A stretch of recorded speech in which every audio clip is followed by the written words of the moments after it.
Chapter 2593. She placed the chessboard on the table and sat down across from him. Cupping her hands, she said, "Ancestor, please." Shinjuli sat in place, not intending to make a move. "You don't want to continue watching their story.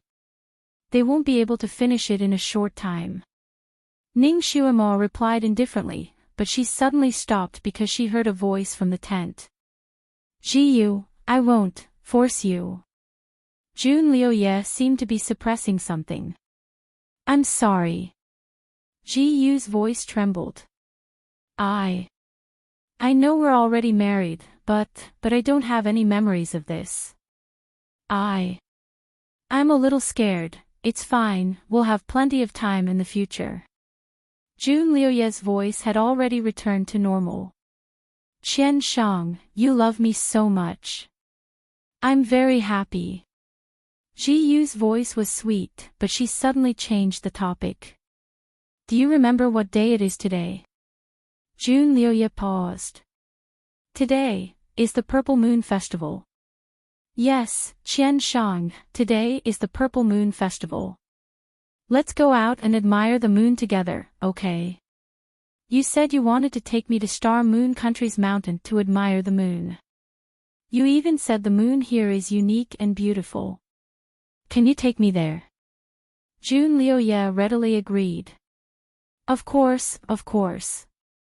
Wait a moment, I'll go arrange it first." "Good." Once the tent door opened, Jun Liuye walked out. He called two of his trusted aides and gave them a few instructions before returning to the tent. A moment later, he and Ji Yu walked out hand in hand. The weather outside was quite cold, but the two were in high spirits. The two had changed their clothes. Jun Liuye was wearing a loose blue robe that fluttered in the wind behind him, looking elegant and romantic. Ji Yu was wearing a pink dress with a white fox cloak on the outside. The snow-white fur contrasted with her captivating red face, making her even more stunning. Ning Xuemo's gaze fell on Jun Liuye and her eyes suddenly narrowed. The current Jun Liuye's temperament gave her a faint feeling of familiarity, but she couldn't recall who it was. Jun Liuye's army was stationed in the valley. Behind the camp was a towering mountain that looked like a silent giant beast in the night. "Ji Yu, where do you want to go?" Jun Liuye held her waist. Ji Yu looked around, unable to make up her mind. "You're familiar with the terrain here, so let's find the tallest mountain." It was more interesting to admire the moon from the peak. Jun Liuye also looked at the peak in the distance. The highest peak is outside the camp." Ji Yu looked at him and said, "Will it be dangerous?" "If it's dangerous, then don't go." Jun Liuye's gaze focused on her face and he smiled. "It's okay. It's worth it no matter how big the risk is for you." His smile was the same as before, with an indescribable doting. Ji Yu looked away and leaned her head on his shoulder. "Qian Shang, you're so good to me." Pain flashed across Jun Liuye's eyes, but he quickly smiled and led her away. "Let's go." The two of them walked slowly in front while Jun Liuye's 4 personal guards followed them from a distance. After walking for a while, Ji Yu occasionally turned back and saw the 4 guards. She then turned back to look at Jun Liuye. "We're admiring the moon. Should we let them follow?"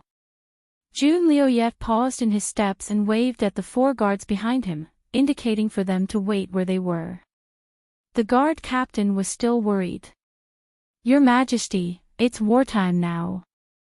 I'm afraid it's not safe outside the camp.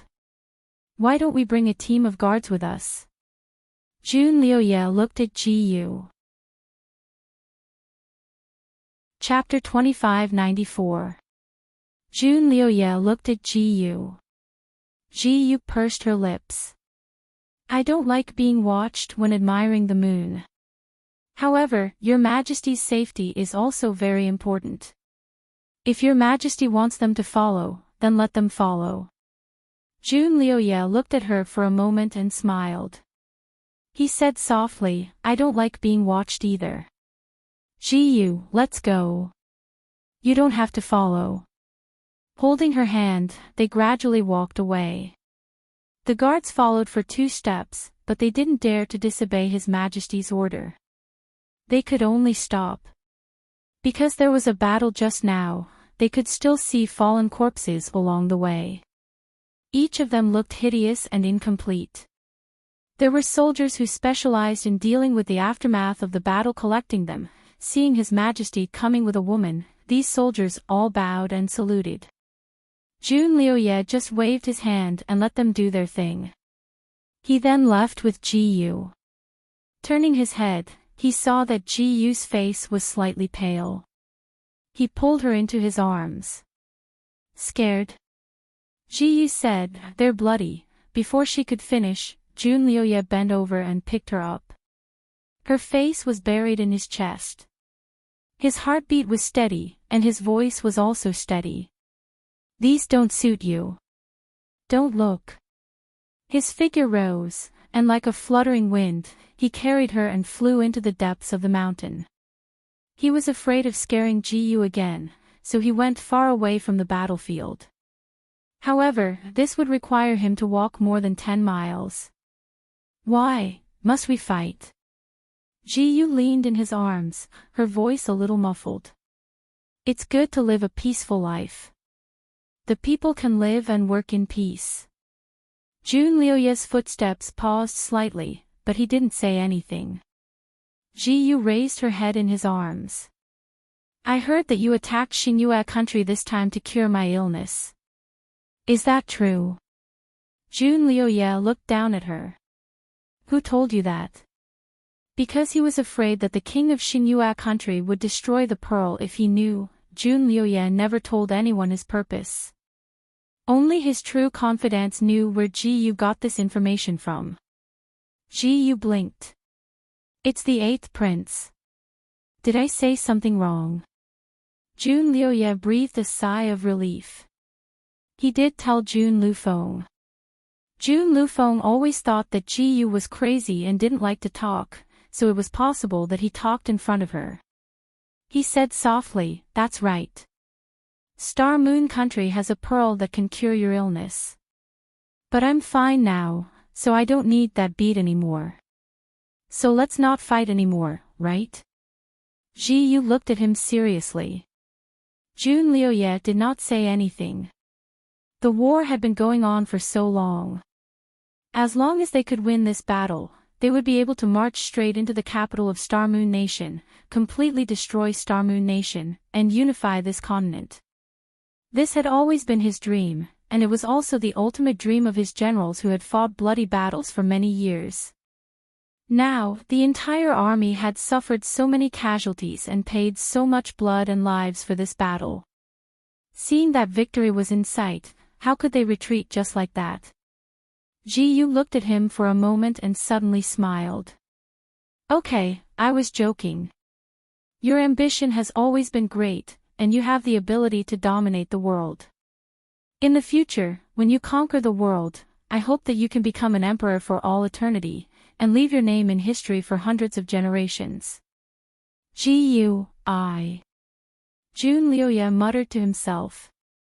Just as he was about to say something, Ji-yu reached out a finger and touched his lips. "Okay, let's not talk about this anymore.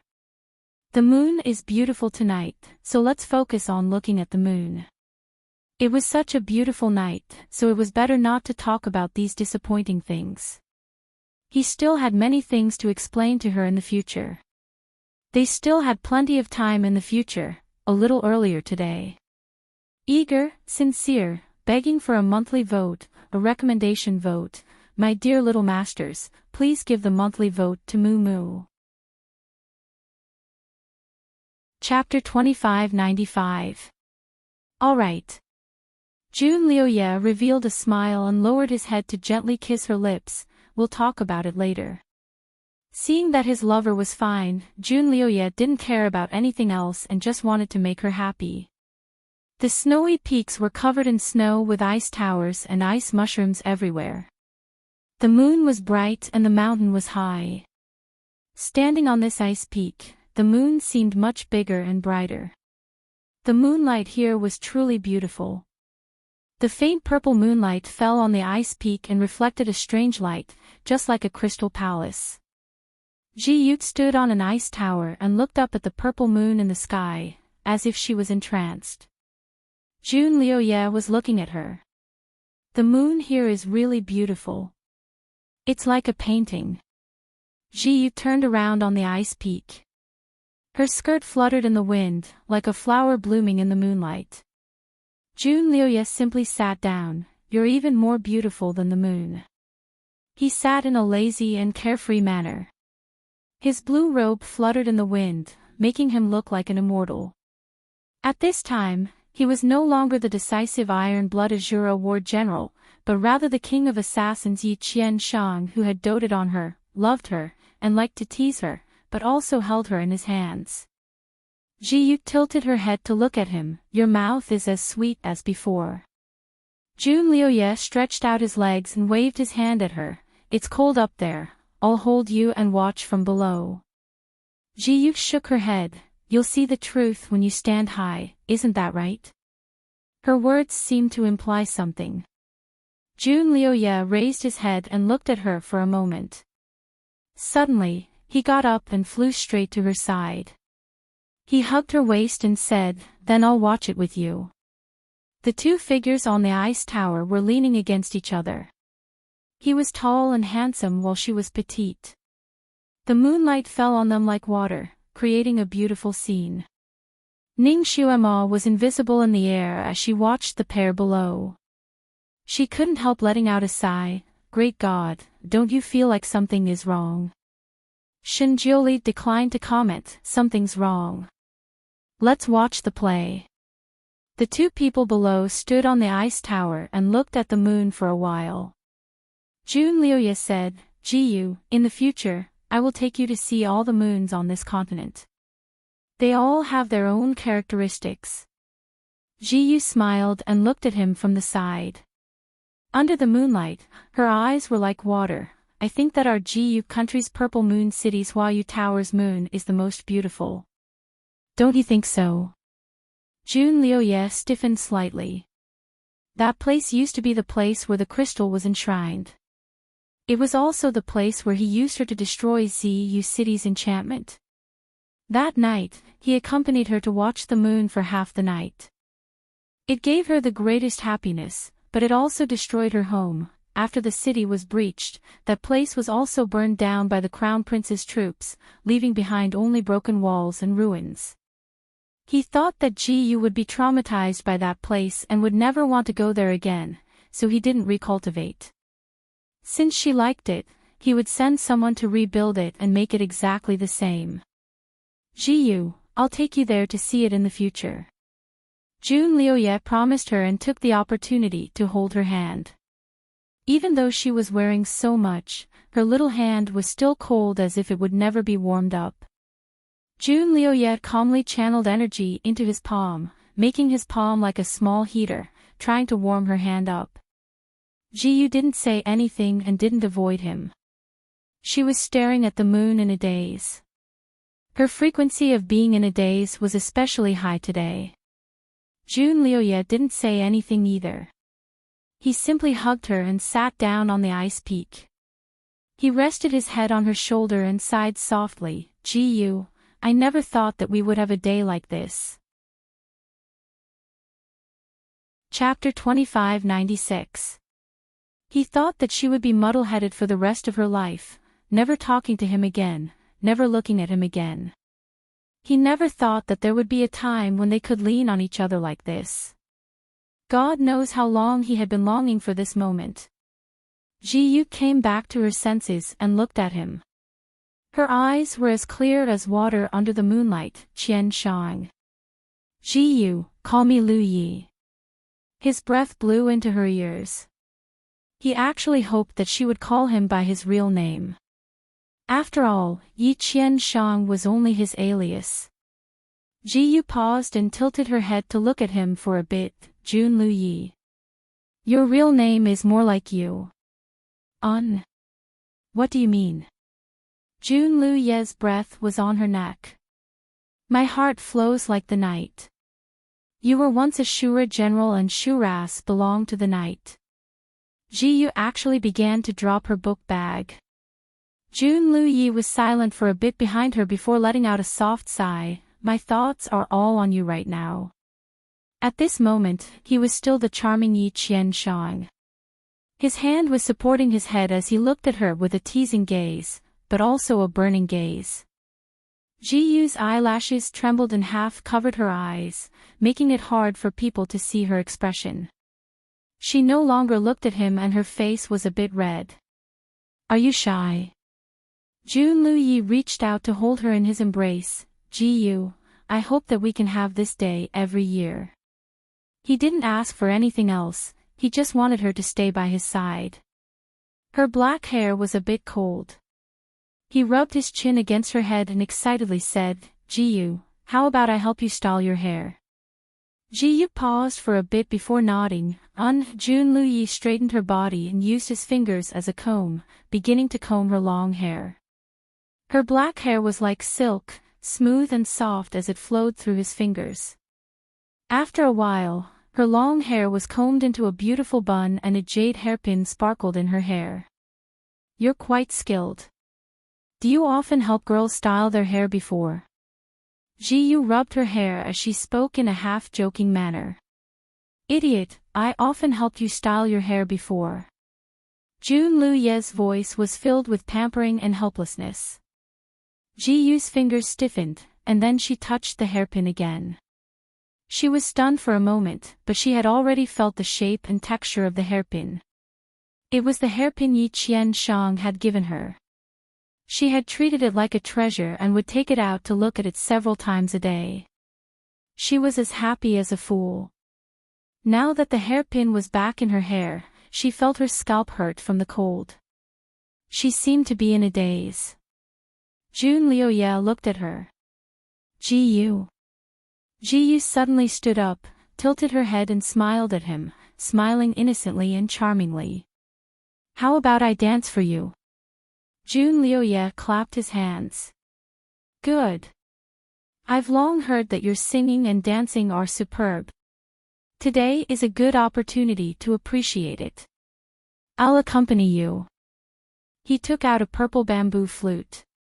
The sound of the flute rang out faintly, like the rising of the wind and the blooming of flowers, drifting leisurely through the mountain peak. Ning Xuema looked down and saw his light blue robe fluttering in the wind like flowing water. The beautiful jade on his waist swayed slightly. He looked free and easy. His bearing made Ning Xuema feel like it was very familiar, like she had seen it before. She knew quite a few people, including all kinds of handsome men, but there were very few people with Jun Lu-ye's bearing. Lazy and free, with a faint trace of cynicism. Who did he resemble? Jun Lu-ye's appearance and bearing were both very good. Ning Xuema thought that if she had seen him before, she would not have forgotten him. Chapter 2597. But looking at him now, he looked familiar, but no matter how she looked at it, she couldn't match him with the handsome guys in her mind. Could it be that he was a passerby she met 50,000 years ago? Ning Xuema didn't have many memories from 50,000 years ago. She only had memories of when she transmigrated, but her original memories from 50,000 years ago were only fragmented. Among these fragmented memories, there was no such person as Jun Liu-ye. A snow-white sleeve stretched out to block Ning Xuema's line of sight. She followed the sleeve and saw Shinjuli's eyes as deep as a lake. He was half sitting there with one arm supporting his head. His sleeve just happened to block Ning Xuema's line of sight, while his other hand was casually tapping the beat. Seeing Ning Xuema looking at him, he lazily said, "It's better to listen to the flute. There's no need to stare at it. Don't you think so?" Ning Xuema's eyes curved like crescent moons. The great god spoke in such a dignified manner, but he was actually jealous, right? She seized the opportunity to hug his sleeve and said in a deadpan manner, "And, the great god is right. In the future, when the great god plays the zither, I'll just listen. There's no need to run over to look. Shinjioli, below, Jiyu had already begun to dance to the flute. The round moon in the sky was like a jade plate, and the snowy peaks on the ground were like crystals. In the midst of the white snow, Jiyu's red dress fluttered. The wind blew and her sleeves fluttered, making it seem as if she was flying. Twirling, bending, turning. Her slender body turned into all kinds of beautiful arcs, and her bright and beautiful eyes reflected the moonlight like shattered crystals on the lake. Jiyu's dancing was very good, far better than what Junlyoye had expected. He felt that he had never seen such a beautiful dance in his life. His girl was like a ball of fire, a flower slowly blooming in this world of ice and snow, making him unable to move his eyes away. She fluttered in front of him and circled him 3 times. He looked at her with a smile, the sound of the flute clear and quiet, his eyes filled with affection. Ding! The jade hairpin on her head suddenly slipped off and fell to the icy ground, breaking into several pieces. The sound of the flute paused for a moment. She suddenly staggered and fell into his arms. He raised his arms, wanting to hug her, but his body suddenly stiffened. The sharp tip of a snow-white sword pierced through his back. Hot blood instantly flowed out, soaking his blue robe and staining her fingers that were holding the sword. Jiyu also seemed to be in a daze as she stared at the blood-stained sword hilt that had pierced into her opponent's body. Her fingertips trembled slightly, but she didn't retreat immediately. A large hand came over and grabbed her hand that was holding the sword. That hand held her tightly. She suddenly raised her head and looked into his long and narrow eyes. He was still in the same position as before. His left hand was holding the bamboo flute, and his right hand was holding her hand. He even hugged her with no intention of letting go. Of course, he had no intention of slapping her away. Even his eyes were calm, without much emotion. Jiyu, you didn't lose your memory. Jiyu's eyes slightly shrank. She suddenly raised her head and laughed, of course. Junlyoye, you also have a day like this. She laughed happily, as if she wanted to laugh out all the things that had been stuck in her heart these past few days. She succeeded. She had finally succeeded. She had finally killed this Azura. She had finally killed the enemy who had caused her family to be destroyed. She had finally made him pay the price he deserved. She should be happy, so she laughed louder and louder. She laughed until her voice changed pitch. Chapter 2598. Junlyoye held her tightly, and she didn't want to struggle. She wasn't afraid of him taking revenge on her and strangling her to death. Her greatest wish had been fulfilled, and she no longer cared about life and death. What joy was there in life, and what fear was there in death? She had struggled at death's door until now, all for this moment. More and more blood flowed out, and her hands became more and more sticky.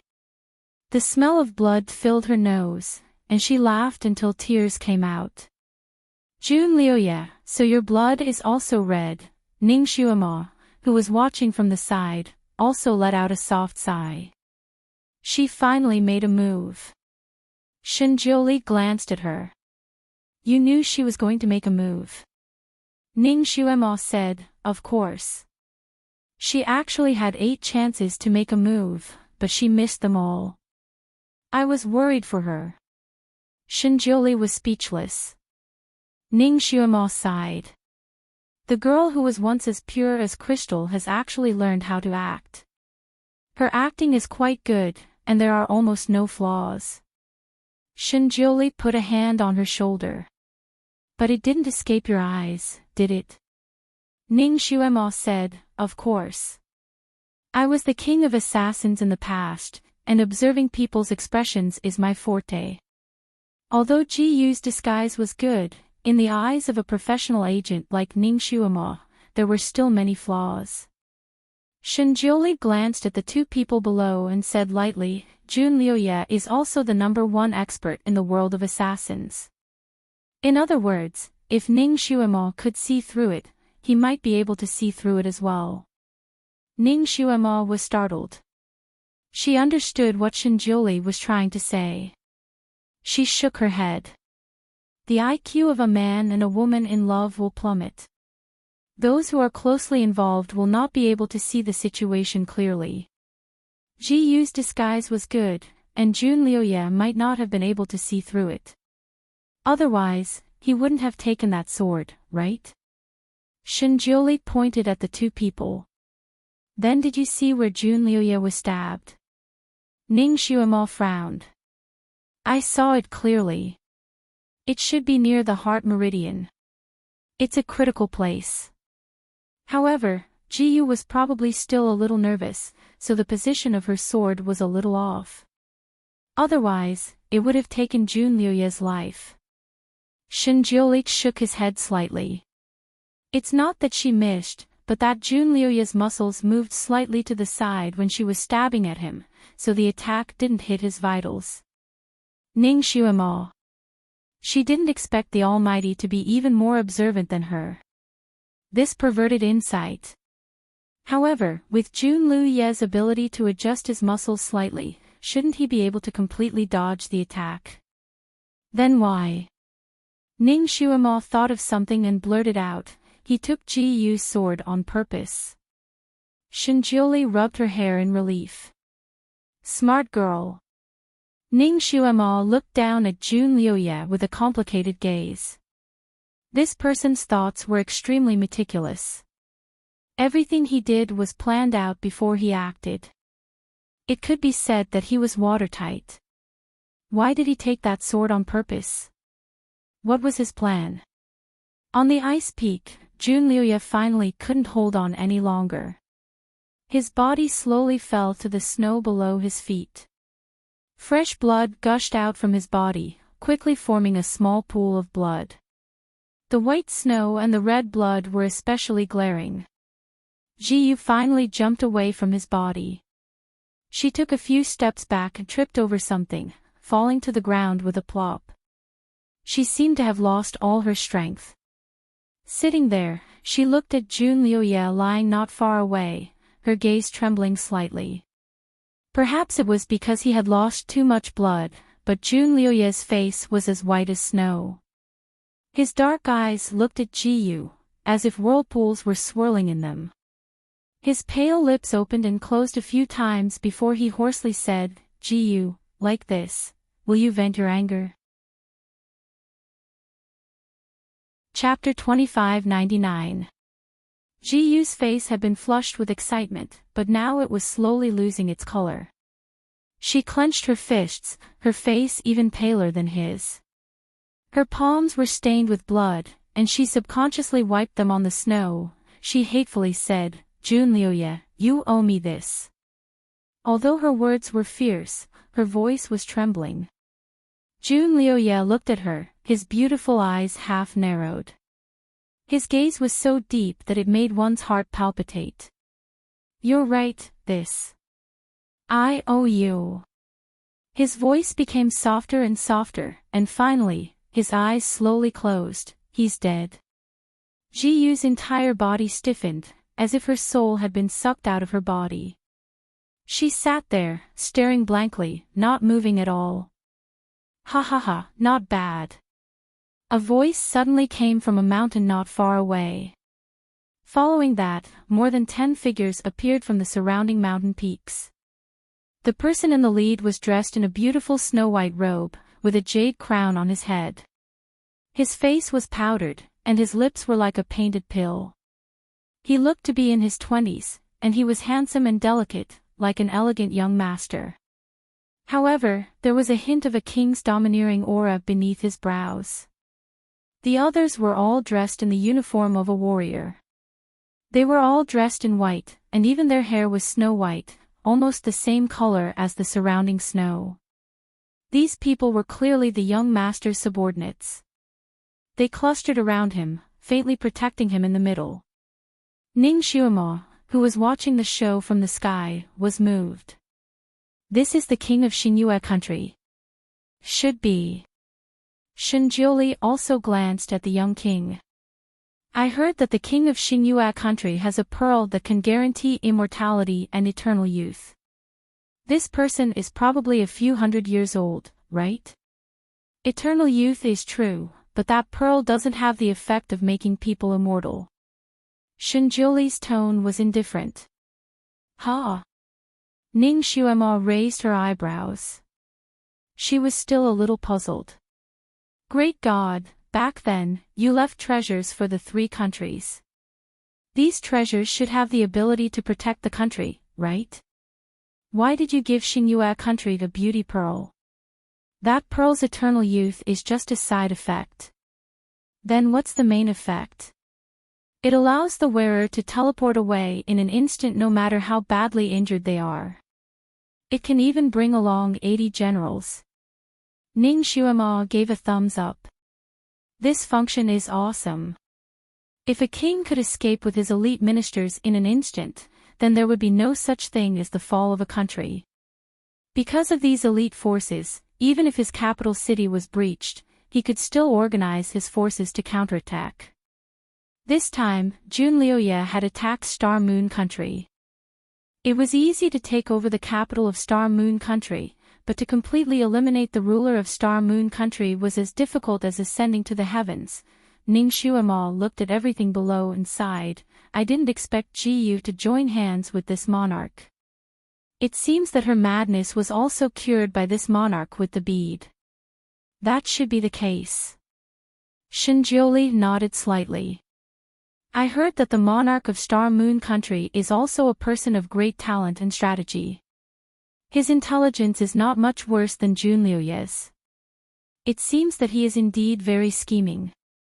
He is not Junliuye's opponent, so he actually put an effort on Jiyu. This time, he even personally took action. Shinjioli said indifferently, he and Junliuye are enemies. If there is a chance to see Junliuye die with his own eyes, he won't let it go. That's true. Ning Xuema nodded. The monarch of Star Moon Country was defeated by Junliuye and must hate him to the bone. He couldn't wait to personally cut him into pieces. Now that there was such a chance, he would definitely want to see it with his own eyes. Who knows, he might even want to stab him a few more times. Chapter 2600. Ning Xuema's guess was very normal. The king of Xinyue country looked at the unconscious Junliuye lying on the ground. His face was filled with pride as he slowly walked towards Junliuye. Your Majesty, this person is dangerous. He's not dead yet. Your Majesty shouldn't go near him. His loyal subordinate hurriedly stopped him. Star Moon Country's king waved his hand and waved his subordinate away. He didn't say anything, but he sneered in his heart. This person's vital point was hit. Even if he didn't die, he would die soon. What could he do? He wanted to go up and stab him. Personally chop off his head. He still walked towards Junliuye. His subordinates didn't dare to stop him. Just to be safe, one of them suddenly raised his hand and shot a flying knife at Junliuye on the ground. He wanted him to die more thoroughly. Clang! Star Moon Country's king raised his finger and sent out a strong wind towards the flying knife. The knife turned in the air and fell to the ground. Who asked you to be a busybody? Star Moon Country's king's face was as calm as water. If you act recklessly again, behead. He wanted to take this person's life personally. Only then would there be a sense of accomplishment. His guards didn't dare to make any more moves. They looked at Junliuye. His vital point had been hit and blood had already dyed his clothes red. Even if he didn't die, he was on his last breath. His chest was barely moving up and down. This person had been blinded by beauty and didn't bring a single guard with him to the depths of the mountain. Now that he was so heavily injured, even if they didn't go and stab him, he wouldn't be able to live. These people finally relaxed and their gazes fell on Ji-yu. She had been sitting there the whole time, as if her soul had been hollowed out. She looked at the moon in the sky without moving. At this time, no one cared about her. She didn't care about anyone either. Star Moon Country's king finally arrived in front of Jun Lu-yi and looked down at his dying face. His lips curled slightly. Jun Lu-yi, are you unwilling to die like this? On the ground, Jun Lu-yi didn't move and didn't react at all. Star Moon Country's king slowly pulled out his saber.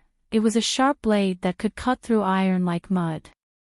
As long as it was swung out, not to mention Jun Lu-ye's head, even a lump of iron would be cut in half. The saber light reflected the moonlight and flashed. Ji-yu, who was sitting in a daze, seemed to be disturbed by the saber light. She suddenly raised her eyes and looked over.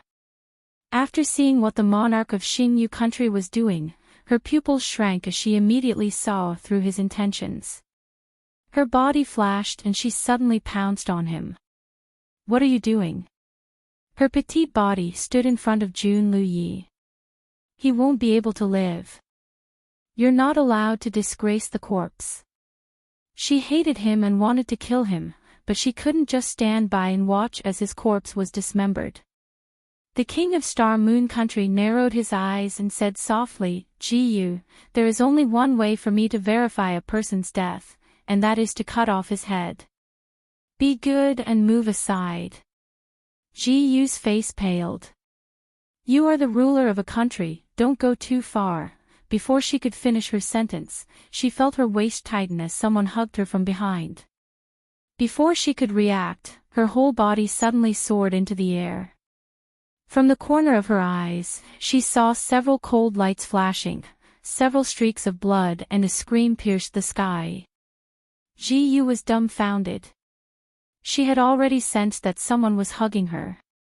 Although her back was facing that person, her nose could smell the unique fragrance of cold plum blossoms and the faint smell of blood on his body. She could even feel her back quickly becoming wet and sticky. Oh. Chapter 2601. Jun Liu-ye. He didn't die. In fact, he wasn't even seriously injured. Because just from the explosive power of him carrying her and swinging his sword, it was definitely not something that a seriously injured person who was on the verge of death could do. Ji-yu's lifeless gaze landed on the snowy ground, where another person had fallen. He had a jade face and red lips, and his clothes were as white as snow. The jade crown on his head was gone, because half of his head was missing. The Star Moon Country's monarch was originally going to cut off someone else's head, but now his head had been cut off. Everything happened too quickly, too suddenly, and too unexpectedly. The elite subordinates didn't even have time to rescue him, and they could only watch helplessly as half of the monarch's head was cut off. Your Majesty! Your Majesty! These people cried out in shock and went mad with anger. With a shout, they moved together, wanting to pounce on Jun Liu-ye and fight him to the death. The snowy ground under their feet suddenly softened, and dozens of figures rushed out from the snow like ghosts. The figures flickered continuously, and in the blink of an eye, the elites were trapped in the middle. Ji-yu widened her eyes and looked at the people who suddenly appeared. They were dressed in the attire of the Huiwa country's secret guards, and there were a few familiar faces among them. They were all elite assassins from the Dark Shadow Tower. Needless to say, these were Jun Liu-ye's men. They were already prepared, and he had already made arrangements. The assassins from the Dark Shadow Tower were all top-notch experts. The moment they appeared, they killed a few of the Star Moon Country's guards nearby, and a few more corpses appeared on the ground. These people surrounded the remaining 10 people in the middle, and pointed their swords at them, forcing them to surrender. The Star Moon Country's monarch was already dead, and these people were like a group of dragons without a leader. Now that they were surrounded, logically speaking, they should surrender and seek a way out. However, they didn't expect these people to be so loyal, and had no intention of surrendering at this time. One of them shouted loudly, "If the monarch dies, the subjects should also die.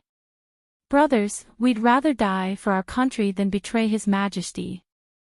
"That's right. Let's fight it out with them. Killing one is enough, and killing two is a profit. Yes, we'd rather die than be subjects of a fallen country." Jun Liuye's men did not expect these people to be so courageous. The leader looked at Jun Liuye and said, "Your Majesty." Jun Liuye stood there and glanced at those people. He only said a few words, "Let them be." He took a step back and used his sleeve to cover Ji Yu's eyes. He said softly, "Don't look." The massacre had scared her out of her wits, and he didn't want her to experience the same thing again. Ji Yu didn't resist in his arms. She seemed to have accepted her fate, but it also seemed that she hadn't completely reacted. His sleeves covered her eyes, so she couldn't see the bloody scene.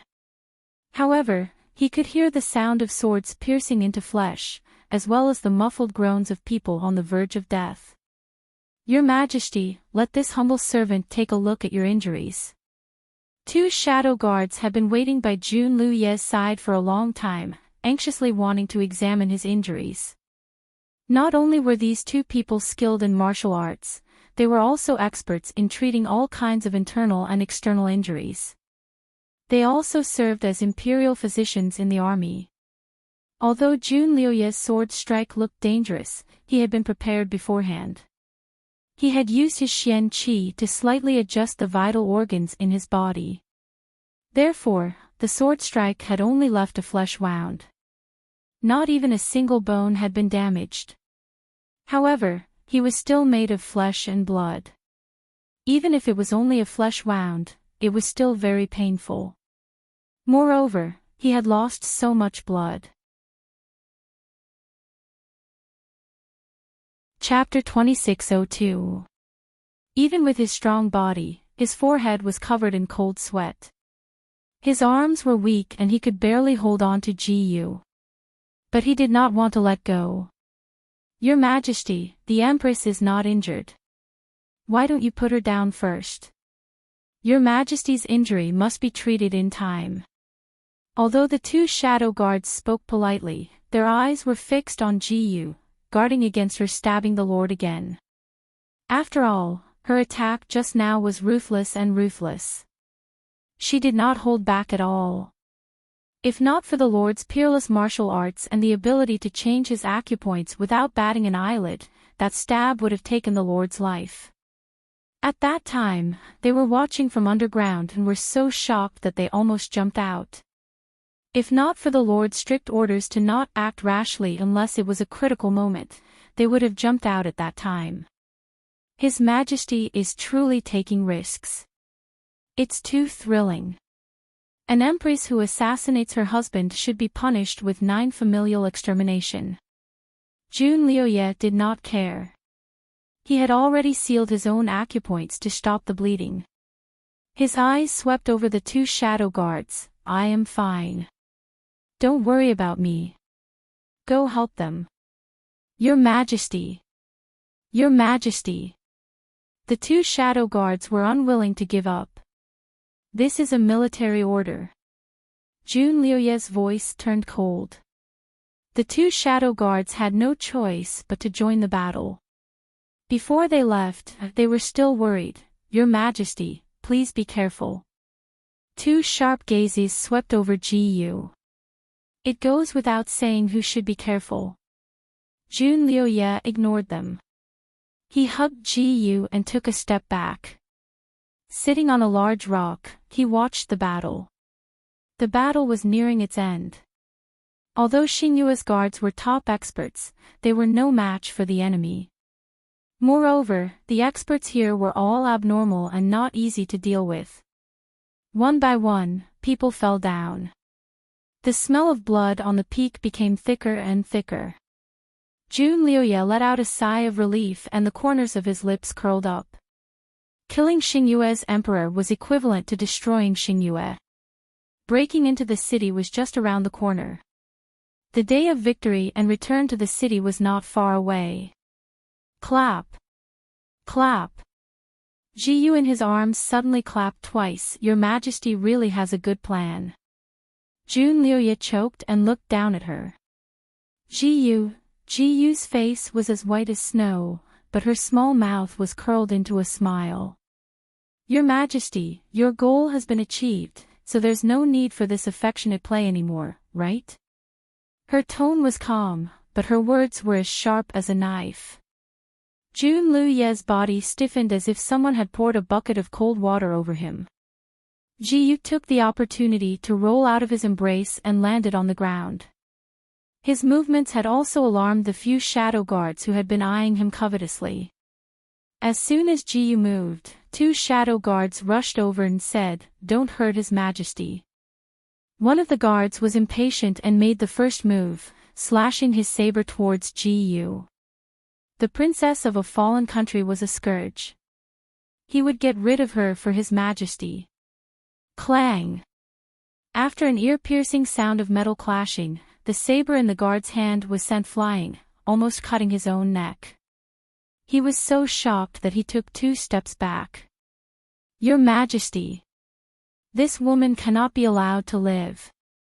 Jun Liuye's face was also pale from the shock.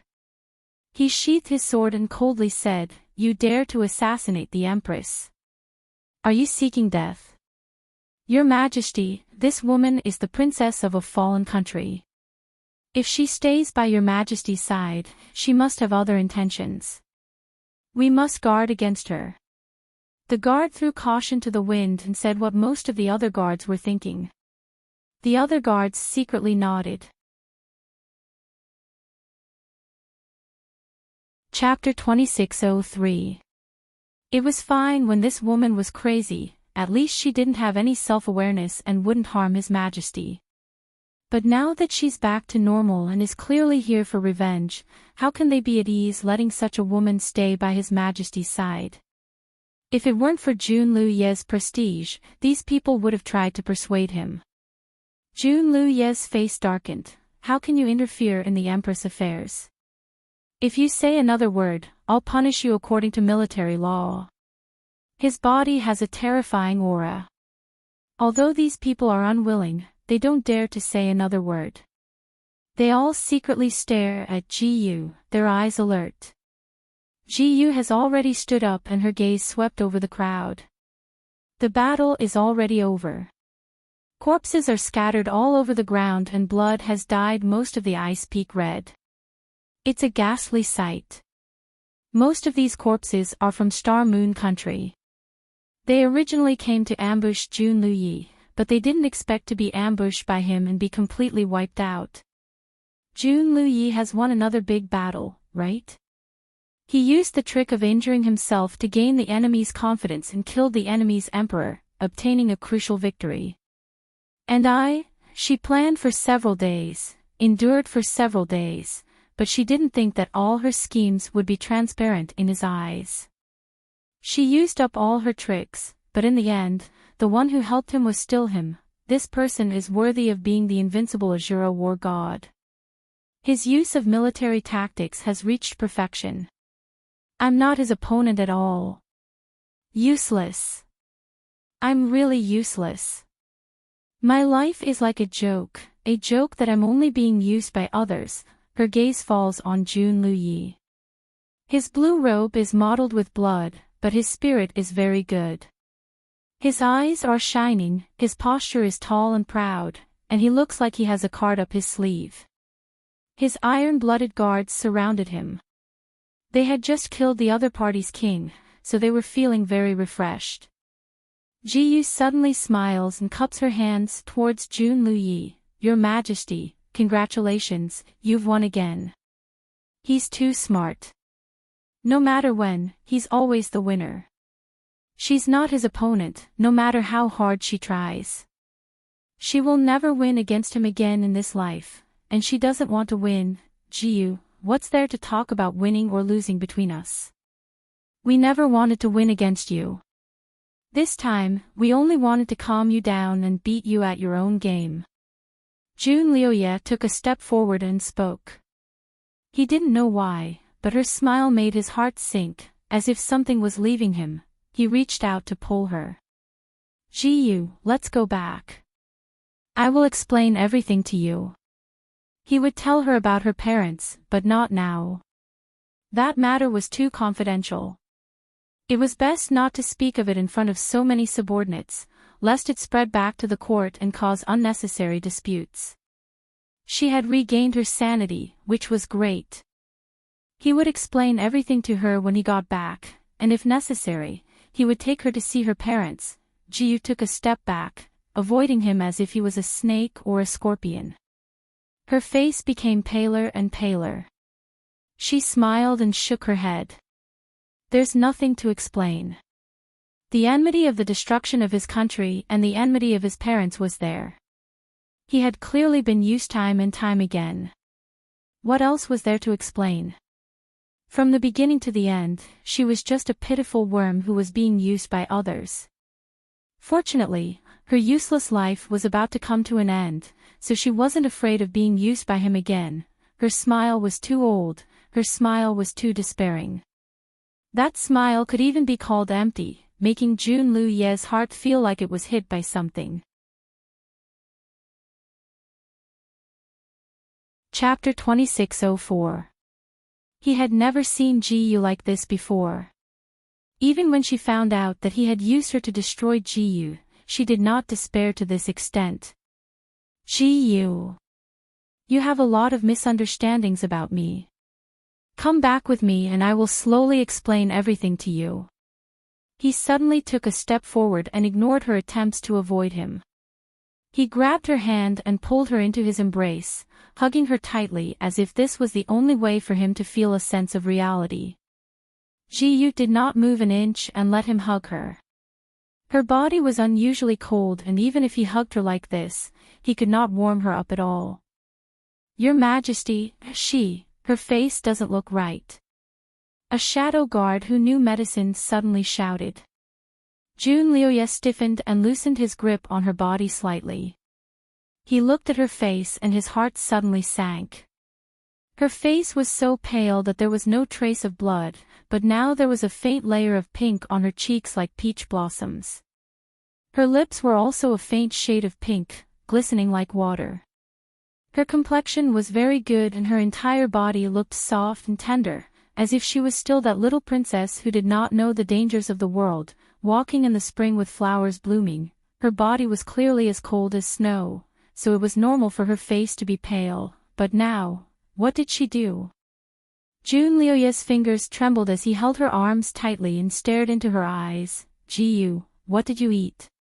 When he was cuddling with her earlier, he had also secretly checked her body. Other than the dagger, she did not have any dangerous items on her. When he kissed her, he had even used his tongue to sweep her teeth. There were no drugs hidden in her teeth like those assassins.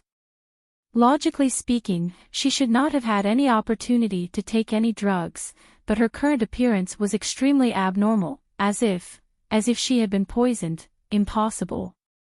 She could not have taken any drugs. She had no chance.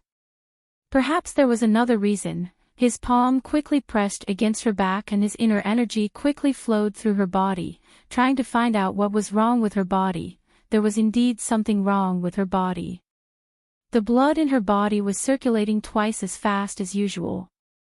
And when his inner energy rushed in, it seemed to have triggered some kind of mechanism, causing her blood to circulate even faster. Even faster. Her body trembled slightly and she spat out a mouthful of blood with a cry. June Lioye's expression changed as he hurriedly withdrew his palm and hugged her limp body, his fingers trembling slightly. Damn it, she had taken poison. He must have taken poison. She wanted to die. She actually wanted to die. She had tried so hard to live, but now she was seeking death. Furthermore, it caught him off guard. Don't worry. His blood was the antidote to hundreds of poisons. He would not allow her to die. Without his permission, she would not die. Oh. He touched her short sword and cut his palm in front of everyone's shocked cries. Blood gushed out and he brought his palm close to her lips. He forced open her teeth and poured the blood into her mouth. She wanted to resist, but her body was too weak to break free from his grip on her chin. She coughed and coughed up more than half of the blood that she had poured into her mouth. Don't cough. Drink it. Ji-yu, drink it. Junlioye leaned over and kissed her on the lips, forcing her to swallow the blood. This was a kiss without any demands. Her lips were cold and soft while his trembling lips were strong. The taste of blood spread in their mouths. Junlioye forced her to drink 2 mouthfuls of blood. Chapter 2605. Afraid that it wasn't enough, he raised his sword to cut again as the blood flow from the wound on his palm gradually decreased. Your Majesty, that's enough. 1 drop of your blood can cure 100 poisons, there's no need for so much. A shadow guard rushed over and grabbed the sword with all his might. Yes, Your Majesty. Your blood is hot and her body is weak. Drinking too much will make her look bad. Another shadow guard also rushed over. Junlioye stopped cutting his hand and waved away the 2 shadow guards. He held Ji-yu in his arms and stared at her beautiful face. Once the poison was cured, her complexion would return to normal. He would rather see her pale than see her as beautiful and lively as she was now. It was like the final radiance of the setting sun. Then, he was disappointed. Ji-yu's face turned even redder, as if peach blossoms had bloomed on her cheeks. Her lips were still stained with his blood. Her red lips were full, giving her a soul-stirring beauty. She didn't look at him from beginning to end. Her eyes stared blankly at the moon in the sky as her breathing gradually weakened. The poison wasn't cured. His blood wasn't useful either. His gaze was like a knife as he looked at one of the shadow guards. Can you tell what kind of poison she was poisoned with? This shadow guard was an expert from a family that specialized in poisons. His poison skills were superb and his detoxification skills were naturally not to be underestimated. He was Junlioye's right-hand man and also his personal doctor. The shadow guard's face was pale. He opened his mouth as if he wanted to say something but didn't dare. Speak. Junlioye was impatient. Your Majesty, looking at her symptoms, it seems to be the legendary peach blossom tragedy. The shadow guard spoke with difficulty. Peach blossom tragedy. Junlioye's heart seemed to sink to the bottom of the sea. After all, he had been on the battlefield for many years and had heard of this peach blossom tragedy. It was a legendary poison that was created using the peach blossom miasma and other poisons. Once the poison flared up, the victim's face would become like a peach blossom and their body would gradually lose strength. In the end, they would die of exhaustion. Junlioye had only heard of this poison occasionally and had never seen it before. How can this poison be cured? Junlioye gritted his teeth. The shadow guard shook his head with a face full of shame. This subordinate has only heard of the symptoms of this poison. It said that there's no antidote. His voice became softer. Junlioye's head exploded. His body swayed slightly as his vision turned black. No antidote. In the end, he's still going to lose her. No way. He had clearly taken care of everything and was in control of everything. She shouldn't have died. He can't die, he didn't believe it. He did not believe that there was no cure. How did she get this strange poison? Who gave it to her? Perhaps the person who gave her this poison had a way to detoxify it. He had to find out who had poisoned him. Junlioye seemed to have finally grasped onto a life-saving straw as he held Ji-yu's arm tightly. Ji-yu, tell me, who gave you this poison? We have to get the antidote from him. I will save you. Ji-yu still didn't look at him. She didn't even blink. Obviously, she had no desire to live and was waiting for death. Junlyoye held her body tightly and suppressed the panic in his heart. He tried his best to remain calm and forced her to look into his eyes. Ji-yu, you've misunderstood me. I didn't kill your parents. The one I killed was a substitute. Your parents are still alive and well. Don't you want to see them? If you live on, I'll take you to see them when we return. Ji-yu's eyes finally slowly turned and landed on his face. Her eyes flashed with ridicule.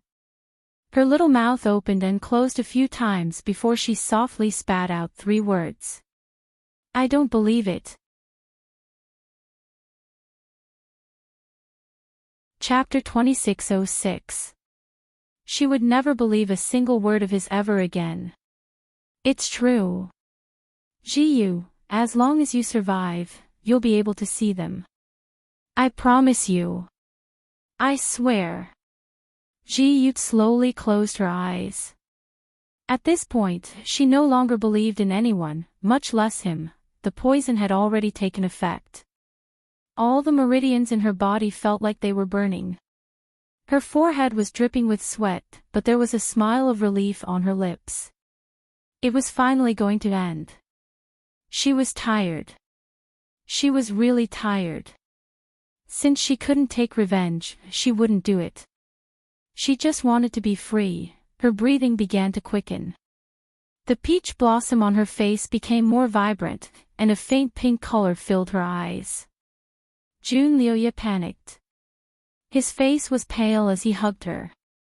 This was the first time he was at a loss. Your Majesty, Her Highness. She once worked with people from Xingyue country. Could this poison have been given to her by the king of Xingyue country? One of the guards was still very meticulous. He voiced his guess. Search. Search their bodies. Don't let a single piece of cloth go. Junlyoye was practically shouting. He was no longer as calm as before. All the corpses were searched from head to toe. A pile of medicine bottles and sachets were found. 2 shadow guards with high medical skills quickly checked the medicine. However, they were quickly disappointed. The medicine was common medicine like golden sore medicine. There wasn't any medicine that could cure the peach blossom sorrow. Ji-yu's body in his arms was getting colder and colder. Junlyoye hugged her like he was hugging a lump of ice. He staggered up with her in his arms. He wanted to carry her down the mountain. He wanted to bring her to the miracle doctor. He wanted to save her. Your Majesty, the poisoned person can't move on their own. You can't use your energy to expel the poison.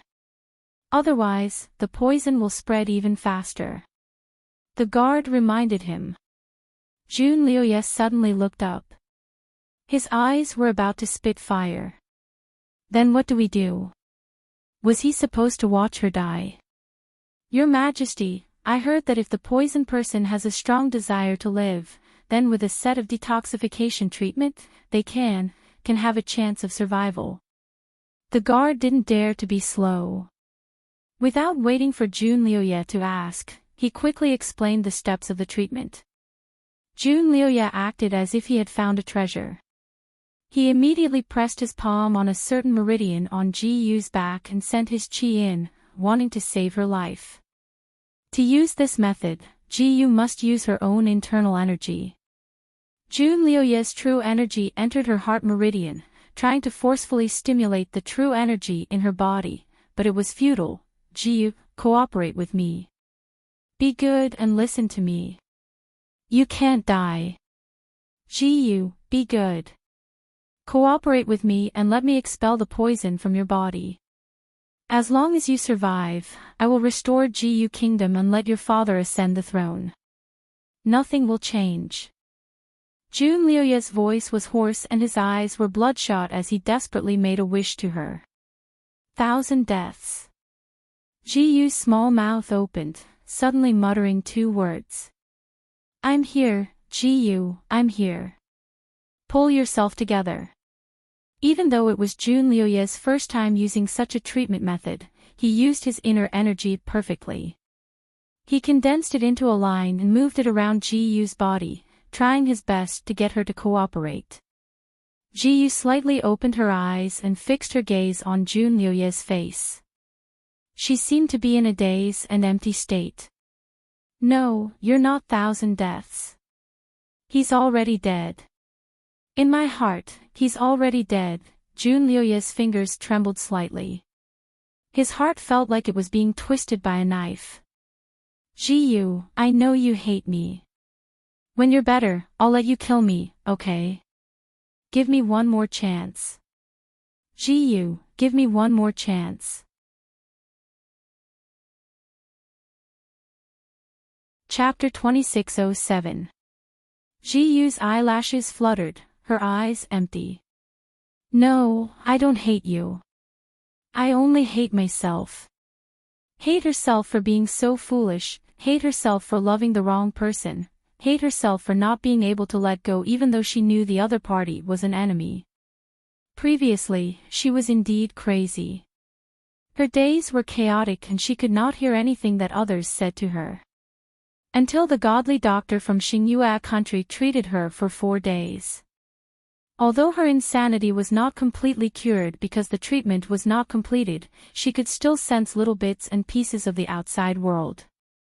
Occasionally, she could even hear the voices of the outside world. After Jun Liuye left, she didn't know when, but her usually muddled mind suddenly cleared up a little. Fragments of the past began to float in her mind. Although she couldn't piece them together, she knew that she was the princess of Ji Yu country and had been kidnapped here. She even remembered that she had a fiancé that she liked.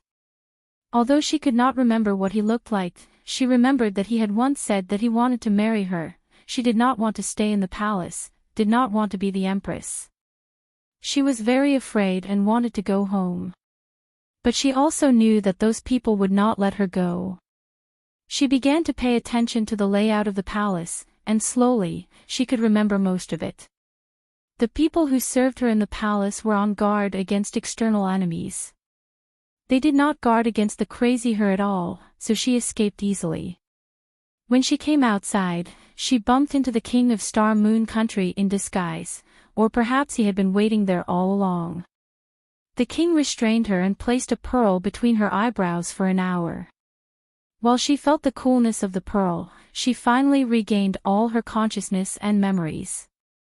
Her heart fell into an icy hell. Her parents died tragically in front of her, and the scene of blood spurting out seemed like yesterday. She knew that Jun Liuye had risked universal condemnation to make her the empress, and she also knew that he was good to her. But these good things could not offset the blood that had been spilled. The hatred of killing her parents was irreconcilable. She must take revenge. So she and the king of Star Moon country hit it off and made this plan. She had come to this point and no longer had any thoughts of living. She asked the king of Star Moon country for poison, preparing to take the poison and commit suicide after she got it, ending all troubles.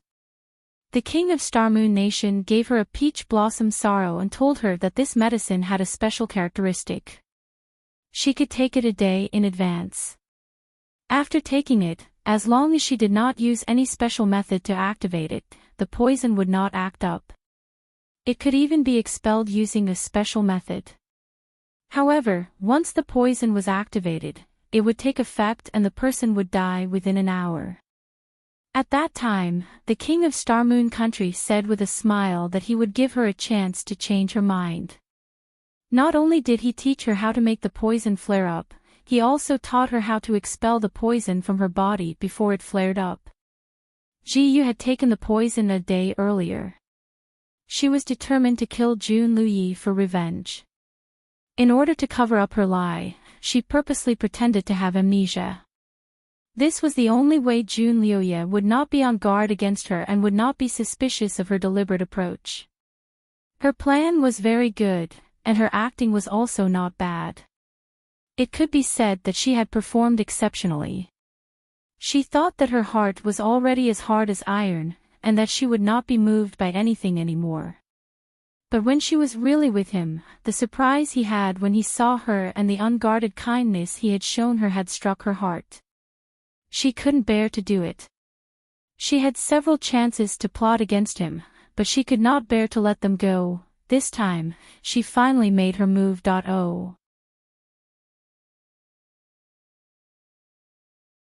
Chapter 2608. For the last time, she finally made her move. The moment she saw him slowly fall, her heart seemed to collapse along with him. The pain was bone-piercing. It was also painful and empty. She had finally killed him. She had finally avenged her parents, but she did not feel the slightest bit of joy. All she felt was pain. It was an overwhelming pain that almost engulfed her entire being. She sat on the ground and activated the death of Peach Blossom in her body. Since they could not be together in life, then she would let them die together. By killing him, she would not let down her parents who had died tragically. By committing suicide, she would not let down her love, and she would not let him down. She thought that this was the end between them, but she did not think that this was also his plan. He had long seen through her disguise. In order to lure out the Star Moon Country's ruler, he had pretended to be polite and did not hesitate to use the trick of injuring himself to gain her confidence. This move of his was not just a little bit beautiful. It was his style. She had no choice but to admit defeat. Using schemes in front of him was no different from showing off in front of a master. In his eyes, she was probably just a clown who thought too highly of herself. She was a failure, a complete and utter failure. As matters stood, she did not hate him. She really did not hate him. She only hated her own stupidity. Fortunately, this sad life of hers was about to end. She no longer needed to live such a tiring and complicated life. Jun Luyi was still shouting something in her ear, but she could not hear it clearly. She could only faintly feel that his voice was a little sharp and hoarse, causing her eardrums to hurt from the vibrations. She could even feel the warmth of his chest. It was so thick and so warm. She could also feel the hot tears dripping onto her face and the corner of her lips. It was salty and astringent. She vaguely thought that there were times when he lost his composure like this. He would also shout and speak so loudly. Perhaps he still had a little bit of love for her. He wasn't completely heartless towards her, was he? However, none of this was important to her. Her eyes began to blur and her head began to feel dizzy. It was as if she saw the peach blossoms bloom and wither and bloom again. In the midst of the blossoming peach blossoms, she saw her lover in a purple robe slowly walking over. He smiled at her and called her little moon, Qian Shang. Her little mouth muttered a few words. Her empty eyes slightly lit up as she struggled to reach her hand out to him.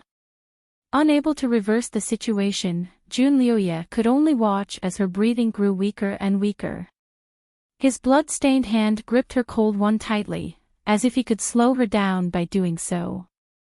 "Ji Yu, hang in there, don't die," he roared at the top of his lungs. His voice, which had almost changed its pitch, reverberated through the snowy peak, causing the snow to begin to slide down. However, Ji Yu could no longer hear it. She had completely fallen into an illusion. "Qian Shang, take me away. You said you would marry me. I've been waiting for you this entire time. I even personally prepared the wedding dress." She spat out a few more words before slowly closing her eyes.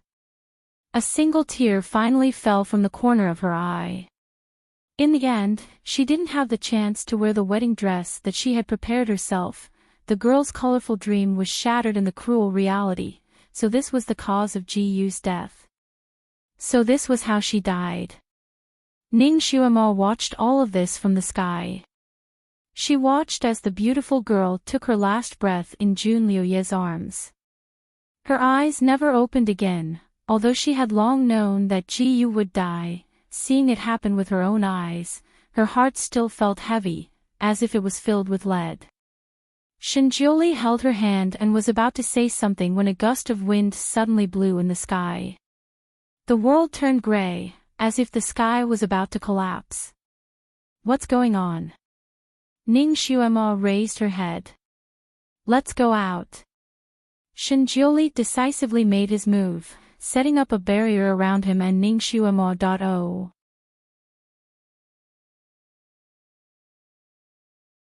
Chapter 2609. As soon as the enchantment was set up, the world around them began to collapse. The mountains were toppling, the sky was turning upside down, and the seawater that came out of nowhere crashed towards Ning Xuema and the others. Ning Xuema only felt her vision blur, and her body suddenly felt heavy. She felt as if she was stepping on solid ground. She opened her eyes and gently exhaled. She was out of the dream. She was still in the ice cave. Shinjioli stood beside her, holding her hand. Are you okay? He quickly used his telekinesis to check her body. After confirming that she was indeed fine, he let go of her hand and hugged her waist instead. Ning Xuema's heart warmed.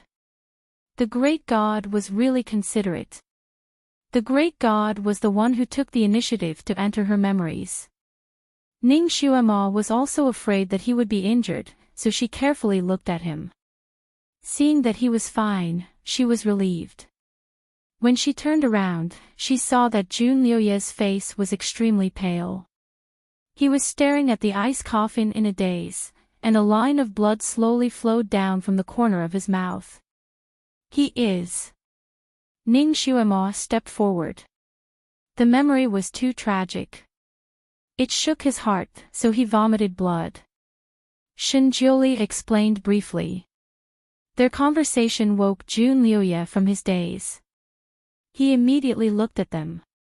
The two of you, Ning Xuema waved her hand. We read your memories and know the ins and outs of the matter. Let me ask you, how are Ji Yu's parents now? Jun Liuye closed his eyes and sighed. I originally arranged for them to live in seclusion in a beautiful place. I wanted to let them reunite after Ji Yu recovered, but I didn't expect that Ji Yu. When news of Ji Yu's death reached them, they couldn't take it and fell ill. They both passed away a year ago. Ning Xuema was speechless. The life and death of Ji Yu's parents was the key to whether Ji Yu could continue living in this world. Now that even they were dead, even if the great god performed a miracle and revived Ji Yu, would she be able to live happily? Grand Tutor, now that you know the truth, can you revive her? Jun Liuye stared at Shinjioli as if he was his last hope. Shinjioli looked at the ice coffin and didn't answer his question. Instead, he asked, after she died, who told you that there was hope for her to come back to life? Who told you to preserve her body this way? There were no immortal cultivators in this world. After people died, they were either buried or simply cremated. No one had ever thought of resurrecting a dead person. Naturally, no one would think of preserving the corpse. Not only had Jun Liuye preserved it, he had preserved it exceptionally well. Even this method of preserving corpses should not exist in this world. Jun Liuye was taken aback by Shinjioli's question. After a while, he replied, this was something we came up with. We feel that she can be revived, but we can't enter the door. We can only preserve her body like this for now. Shinjioli looked at him with a complicated gaze. It was as if something he had suspected for a long time had been confirmed. He silently counted with his fingers in his sleeves and didn't say anything. Jun Liuye looked at him carefully and asked, Grand Tutor, do you have a way? Shinjioli slowly shook his head and finally spat out 2 words. No. Jun Liuye staggered, his face turning even paler. He blurted out, how can there not be? Doesn't Grand Tutor have the ability to bring people back to life? Even if a person's soul is scattered, Grand Tutor can still bring them back to life. Why is there no way now? Ji Yu, she's only dead, her soul isn't scattered.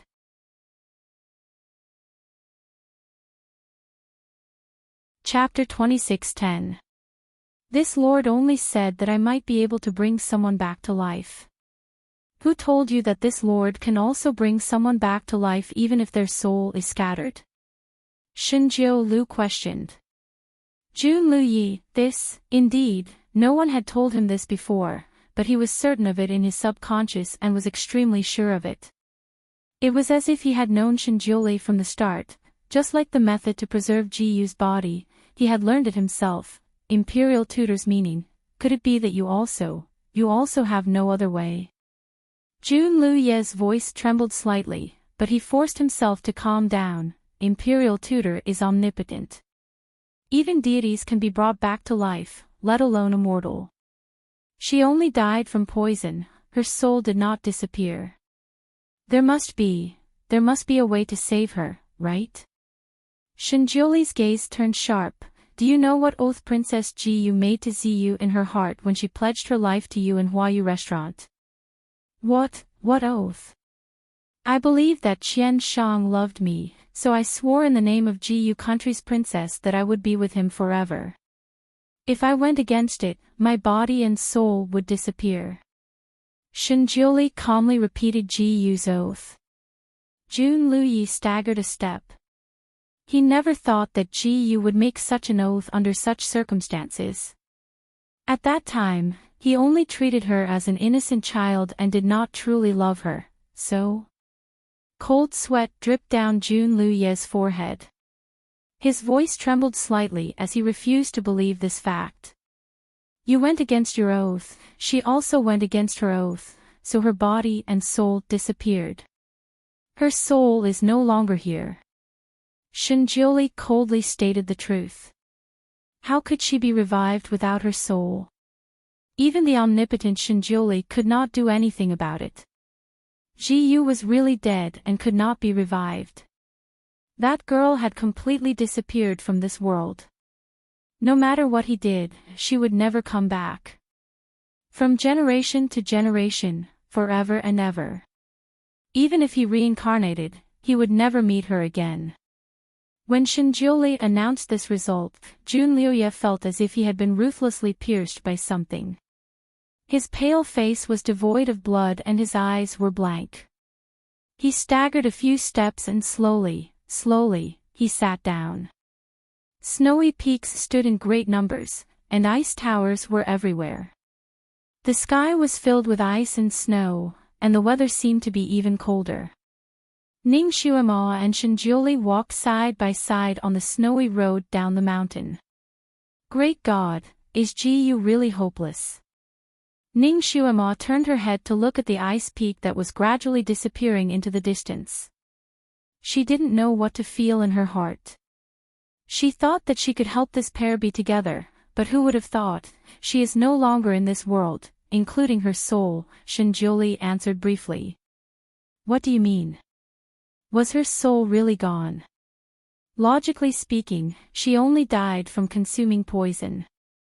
That kind of poison can at most take a person's life, but it can't disperse a person's soul, right? His soul didn't scatter, but disappeared. Poison doesn't scatter the soul, but vows to scatter the soul. Shinjiuli spoke like an old monk, full of Buddhist wisdom. Ning Xuema's understanding of Buddhism was not high, so she was too lazy to think about it. She only knew that Princess Ji Yu would never come back. Great God, you said that Ji Yu had completely disappeared. Then how can you still read her memories? I thought that only the soul could. That is only an obsession attached to her body, not a soul. Then what about Jun Liuye? Ning Xuema turned her head to look at the ice peak. When she and the great god came out, Jun Liuye had been sitting there in a daze, without any intention of following them.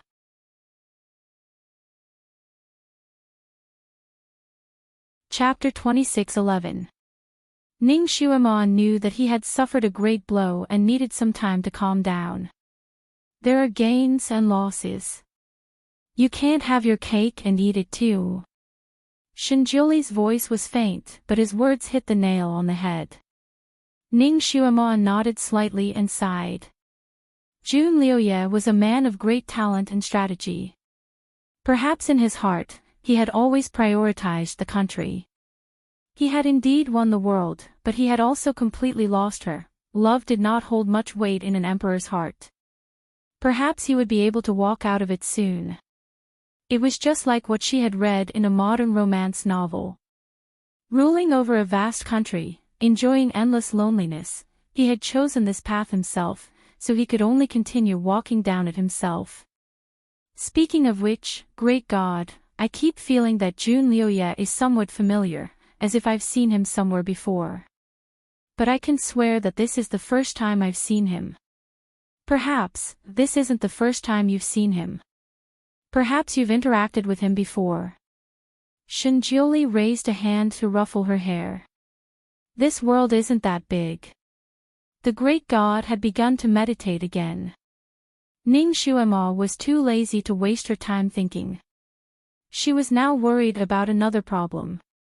Great God, if this is your second task, then does this mean that we've failed? Shinjioli pondered for a moment. That's hard to say. He turned to look at the mountain peak in the distance. This depends on the emperor's choice. Ning Xuema's heart skipped a beat. Her eyes sparkled. You're saying that they still have hope? Shinjioli smiled but did not answer.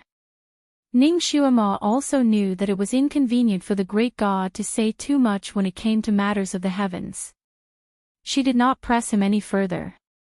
She was about to say something when she suddenly sensed something and raised her head. Dark clouds gathered in the sky. The inky black clouds rolled in like a tide, covering the entire sky in the blink of an eye. The sky was dark as if it was the end of the world. Crack! A golden bolt of lightning struck down from the sky, cutting a mountain peak in the distance. With a loud bang, half of the mountain collapsed. What was going on? Lightning flashed and thunder rumbled in a world of ice and snow. Could it be that there were spirits or monsters in the mountains that were about to undergo a heavenly tribulation? Streak after streak of lightning struck down like a dancing golden snake. Endless rumbling sounds could be heard as all of the mountain peaks suffered the calamity and collapsed along with the lightning. Mountains crumbled and the earth cracked. The mountain was about to collapse. Fuck! Wasn't the heavenly lightning very accurate when a fae transcended its tribulation? If he only used his strength on the tribulation transcendence fae, he would not harm the surrounding flowers and plants. But now, it was as if the entire mountain was undergoing a tribulation. Could it be that this snow mountain had become a spirit? It can't be. With the Almighty by her side and Ning Xuema's high level of kung fu, even if the sky collapsed, she wouldn't be hurt. She suddenly turned around and ran back. Shinjioli grabbed her and asked, "Where are you going?" Jun Liuye is still in that cave. With the mountains collapsing and the earth cracking, he better not be buried inside. Although his attributes are a bit trash, he is still a wise emperor. We still have to save him. Let's do a good deed today.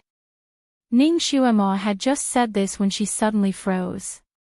A golden bolt of lightning as thick as a pot lid swayed down from the sky and struck the tallest mountain peak. The loud sound of thunder shook the entire world. After the lightning passed, the mountain peak disappeared.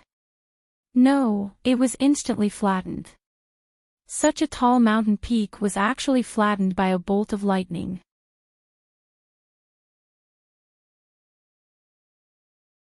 Chapter 26:12.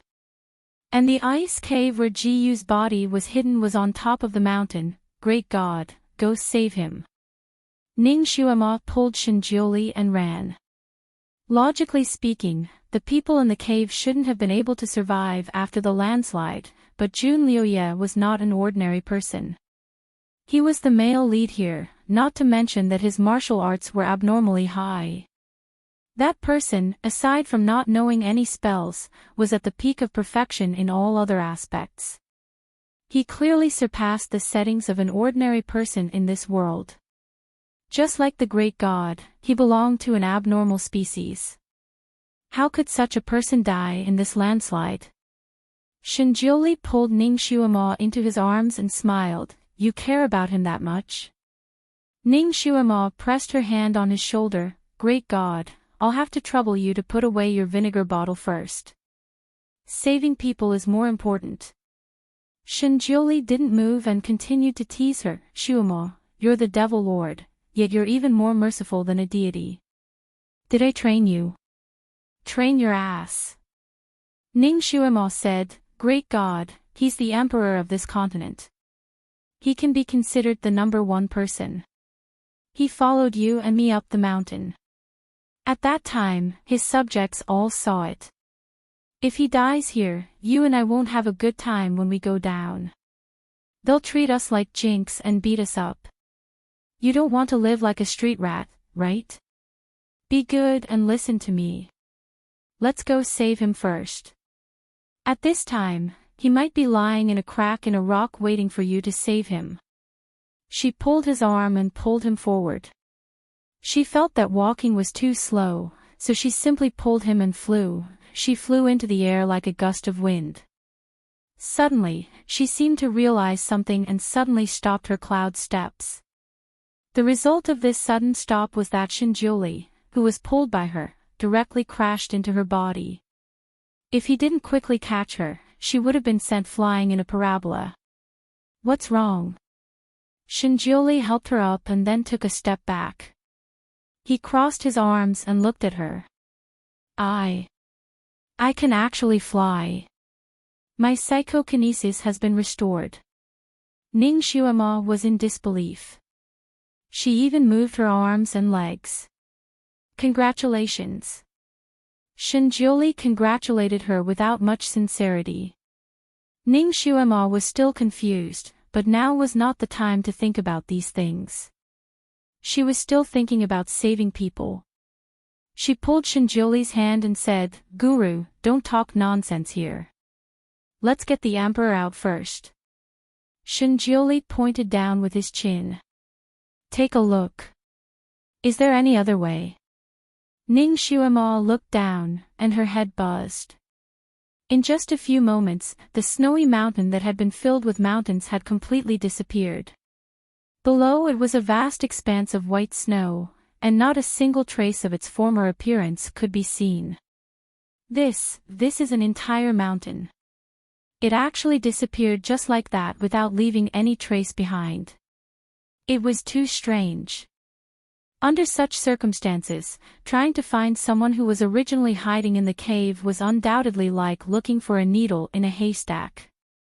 Moreover, that person was most likely not there anymore. Ning Shuama decisively grabbed the guru's arm. Guru, it looks like you'll have to revive Jun Luyi. Fortunately, he was crushed to death by the mountain, so his soul didn't scatter. Help him summon a soul and create a body. She said it as if he could create a person out of mud. Shinjioli chuckled. His soul should also be gone. The guru's expression actually looked a bit happy. Ning Shuama raised her eyebrows and looked at him. Guru, was this what you expected?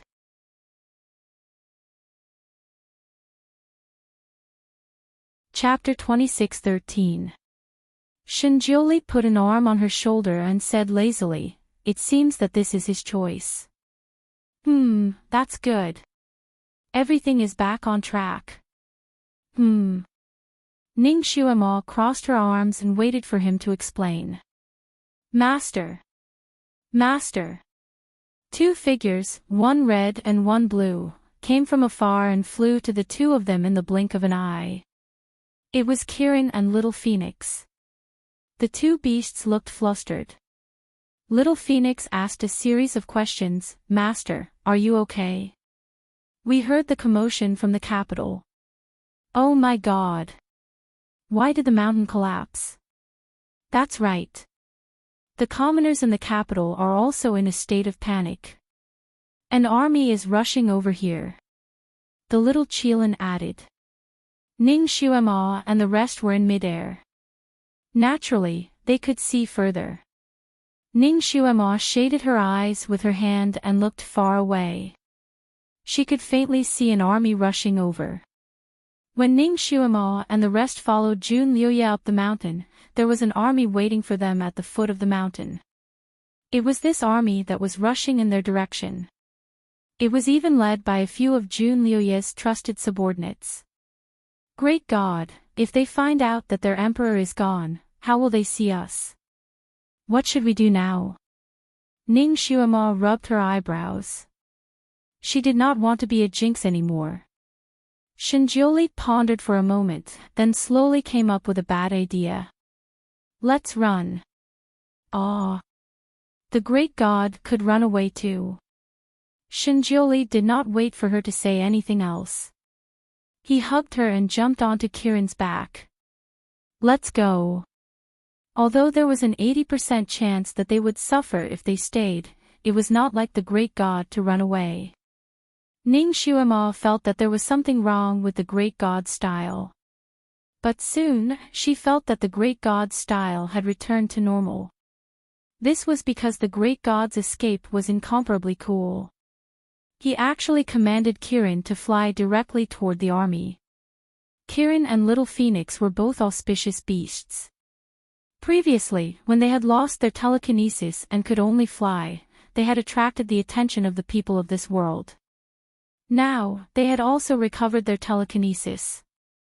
Kirin's entire body was wrapped in a misty blue light, which looked like clouds and mist. Little Phoenix was wrapped in the bright and beautiful flames. When the two beasts flew side by side, there were simply thousands of rays of multicolored light, and propitious vapors were rising. Naturally, this caused the people below to exclaim in surprise. Amidst the exclamations of the people below, Shinjioli and Ning Xuema appeared in the air. Their bodies seemed to be shrouded in auspicious light as they stood in the air like clouds and mist. Even if they didn't say anything, they still caused the people below to kneel down. Immortal. God. Lord Imperial Preceptor is an immortal. Where is His Majesty? His Majesty has the protection of the immortals. He must be fine. Everyone hurriedly knelt down and kowtowed, all of them extremely excited. When they finished kowtowing and raised their heads to look again, Lord Imperial Preceptor and his wife had already flown far away on the auspicious beasts and disappeared into the horizon. Lord Imperial Preceptor is an immortal. Then, the collapse of the mountain just now might not be a bad thing, but a good thing. That's right, this mountain has always blocked the way out of the capital. Now, it is a flat and smooth road. But, why didn't His Majesty come out? Could it be that His Majesty has also been turned into an immortal by Lord Imperial Preceptor? Everyone's discussion gradually faded away and gradually became inaudible. Ning Xuema glanced at the great god beside her. Sure enough, he was still the great god. He just came out of nowhere and solved the big matter of the emperor's disappearance.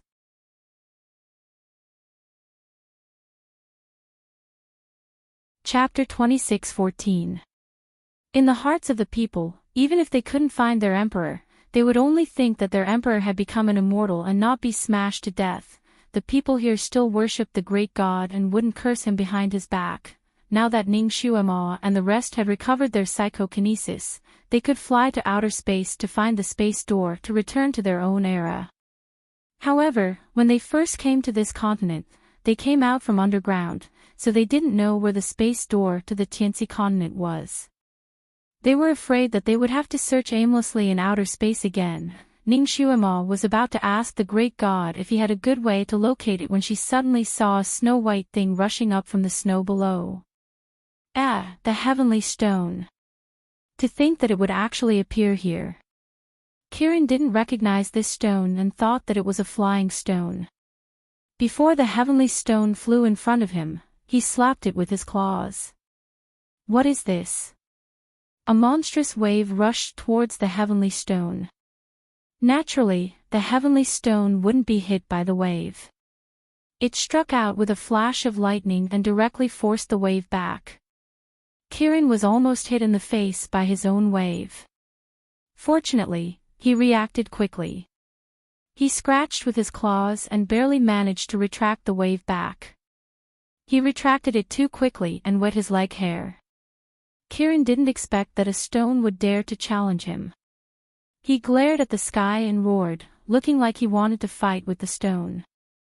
Little Phoenix also didn't want to see his companion at a disadvantage. He opened his eyes wide and fanned out a fire, preparing to refine the stone. The two beasts were used to working together recently.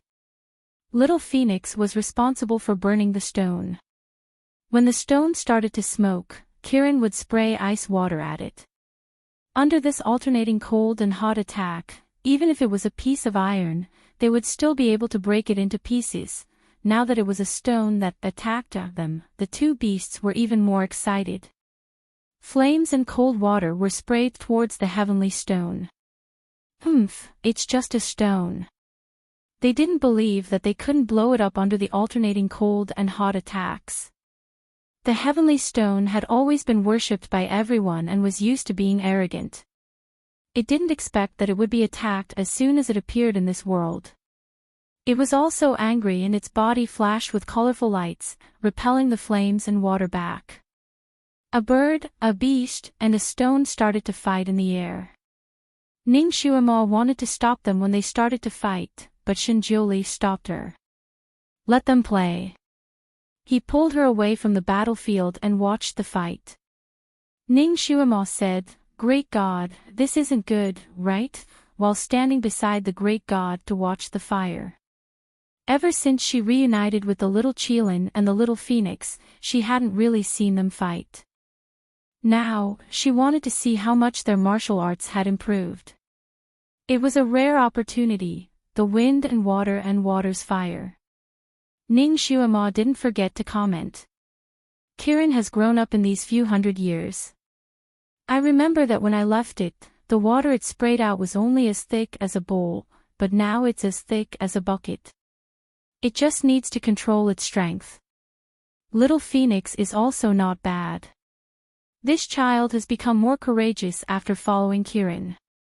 When it fights, it knows how to cooperate with its companions. Shinjiuli also slowly interrupted. It's really not bad. It seems that they are a perfect match. Great God, why don't we pair them up? Ning Xuema was excited.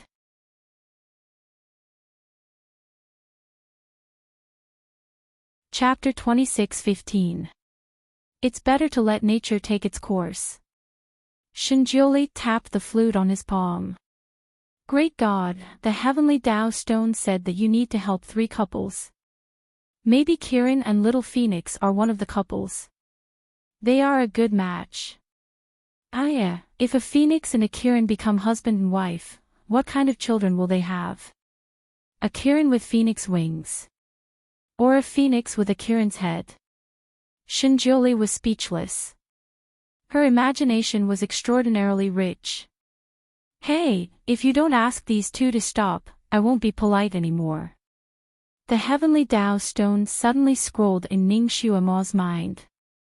It was obviously very angry. The scrolling words were so bright that it could blind people's eyes. Ning Xuema crossed her arms and smiled. If you dare to be rude to them, I'll ask the great god to be rude to you. The heavenly Tao stone, the great god, was now a person who only cared about the opposite sex. The heavenly Tao stone really didn't dare to provoke her. It could only use other methods. I'm here to tell you a piece of good news and bring you back. There's a time limit. If you miss the time, therefore, Little Phoenix and Kieran, who were fighting fiercely just now, were stopped by Ning Xuema. Stop fighting, we're on the same side.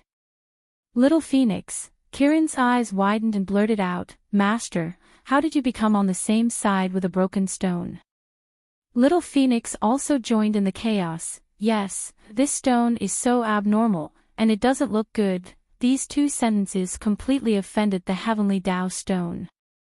Originally, it wanted to leave with the 2 people and 2 beasts, but now it refused to take Kieran and Little Phoenix. No matter how Ning Xuema threatened it, it was useless. It was rare that it couldn't be subdued. Kirin was also angry. It tilted its head and said, "If you don't want to take us, then don't. We can go back by ourselves. Master, right? We don't need this broken stone. We can rely on ourselves."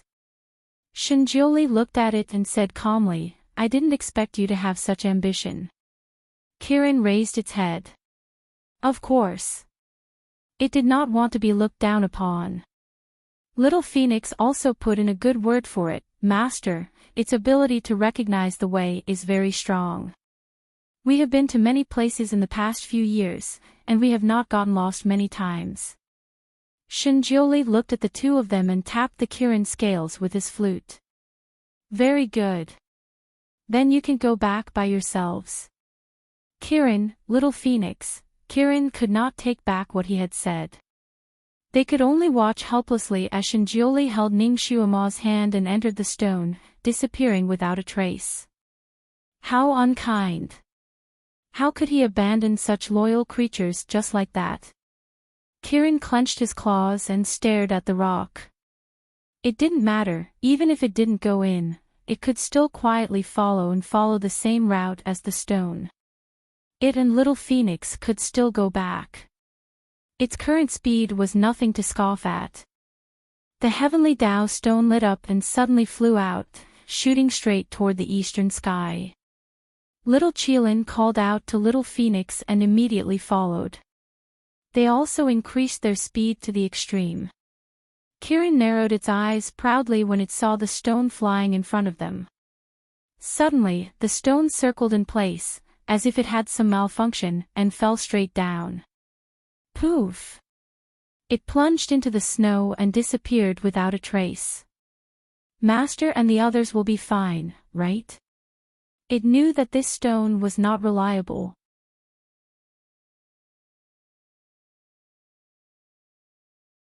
Chapter 26:16.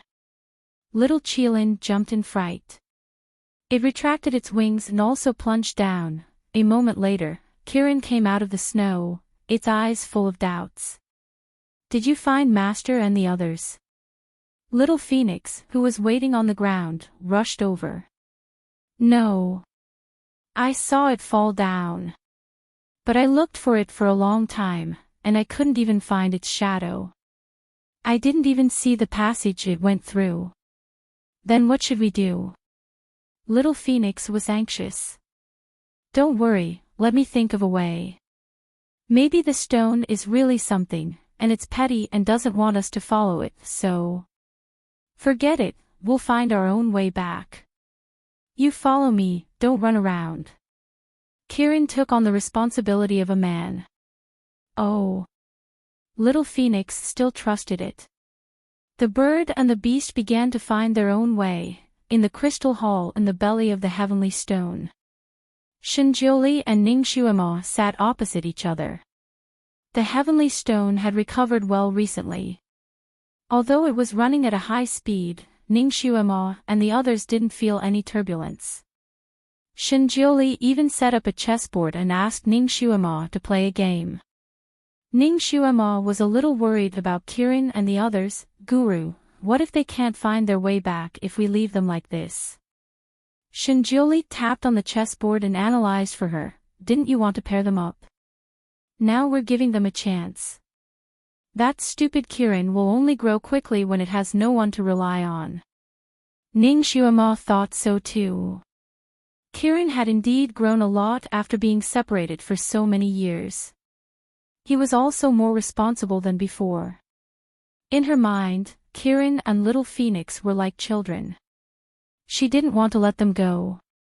She was afraid that they would be taken advantage of or kidnapped, but because of this, these two were too dependent on her, which was not conducive to their growth. Perhaps she should really let go of these two and let them grow freely. This was the best for them. Now that these two's martial arts were not low, and their ability to travel through time and space was also very strong, they would not really suffer any losses. It would be good to let them roam alone. Ningxiuema was a person who could take things and let them go easily. Since she had thought it through, she didn't take it to heart. Congratulations to the two of you for completing the second mission. A line of joyous words appeared on the crystal pillar within the heavenly Tao stone. Ning Xuema was silent for a moment before she asked, "Is the marriage between Kirin and Little Phoenix the second task?" The second mission was too simple. It didn't seem like the heavenly Tao style at all. Unexpectedly, the heavenly Tao stone retorted with a bunch of exclamation marks. Then, it retorted with the correct answer, "No, no. The second task that this stone is talking about is not them. They are not qualified. I'm talking about Sir God Rongyu." Ning Xuema was surprised. Sir God Rongyu is. Rongyu Tianlan, Shinjiuli, who was beside him, answered slowly. Rongyu Tianlan. I don't remember fulfilling his wish. At this point, Ning Xuema's big black eyes suddenly widened. She finally reacted. Could it be? Could it be that Jun Liuye is Rongyu Tianlan? It can't be. Isn't he still alive and well? How did he become Jun Liuye? This was too strange. However, Ning Xuema thought about Jun Liuye's character and bearing carefully. He did resemble Rongyu Tianlan a little. But they didn't look alike. Otherwise, she would have recognized him at a glance.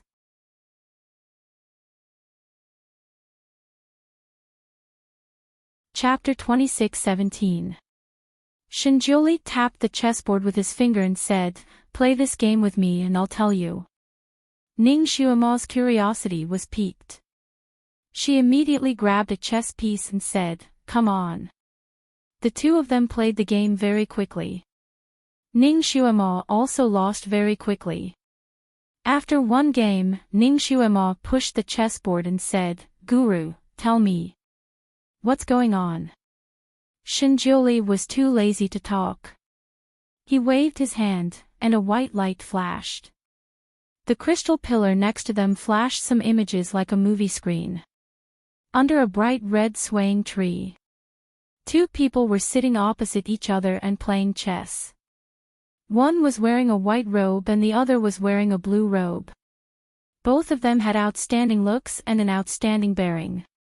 Sitting under the tree, they looked particularly eye-catching. Ning Xuema recognized that the white-robed person was Shinjiuli, and the blue-robed person was Rongyu Yishinlin. The battle on the chessboard was fierce, and the black and white pieces were fighting happily.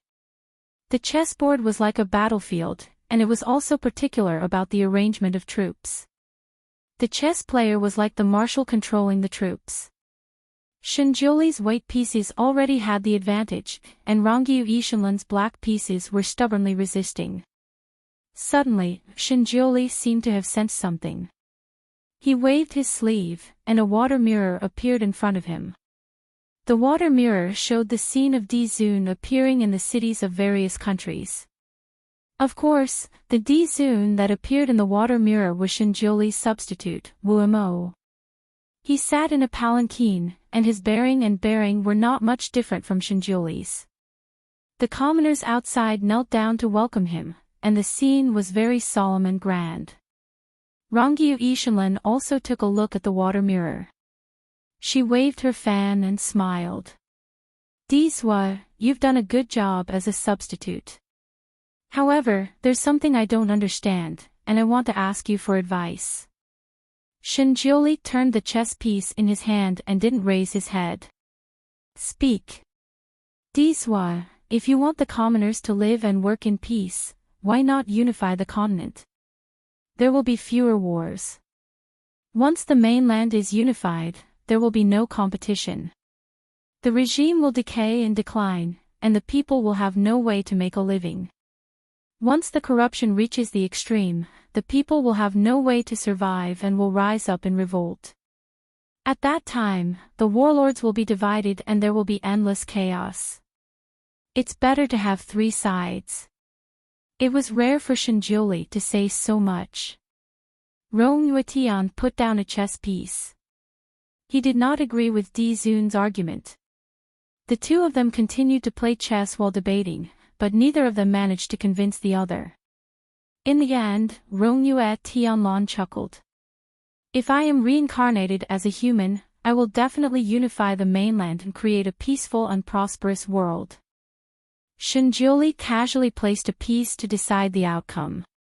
Yes, let's wait and see. A gust of wind blew over, blowing away countless red petals that danced around the two of them. It was quite a scene. The scene gradually faded away. Ning Xuemo looked at the picture on the crystal pillar and suddenly realized, could it be that your debate with him made him want to enter the secular world? Is that why he reincarnated as Junliuye? That can't be right. Rongyue Tianlong is still perfectly fine on Carefree Island. How did he reincarnate? Shinjioli waved his hand and removed the picture. I have known him for many years and have debated many things. But, neither of us cared. Rongyue Tian probably also thought that he didn't care, so he never mentioned it again. It wasn't until later that I was seriously injured while picking herbs. Before I fainted, I contacted him and he rushed over to save me. Although he succeeded in saving me, he was also seriously injured. Because of this, he went into seclusion for over a dozen years. During his seclusion, something went wrong. Ning Xuemo's heart stirred. She was a bit startled.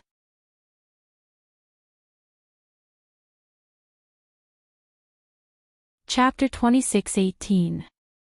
She knew when Shinjioli was referring to the time when she was severely injured while picking herbs. It was the time when the Almighty went to the lava land to pick herbs in order to get rid of the demon in her body. Before the Almighty left, he told her to wait for half a month. In the end, she waited for him for 10 years instead. What happened? He was too heavily injured. When he was meditating to recover, he accidentally went berserk. Although he later adjusted himself, a part of his soul escaped. That's why he came out a few years later than he originally said he would. Ning Xuemo was stunned for a moment.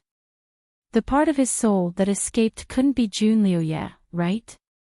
Shinjioli said indifferently, the one that escaped was his second soul, Concealed Arrow, which is also a battle soul.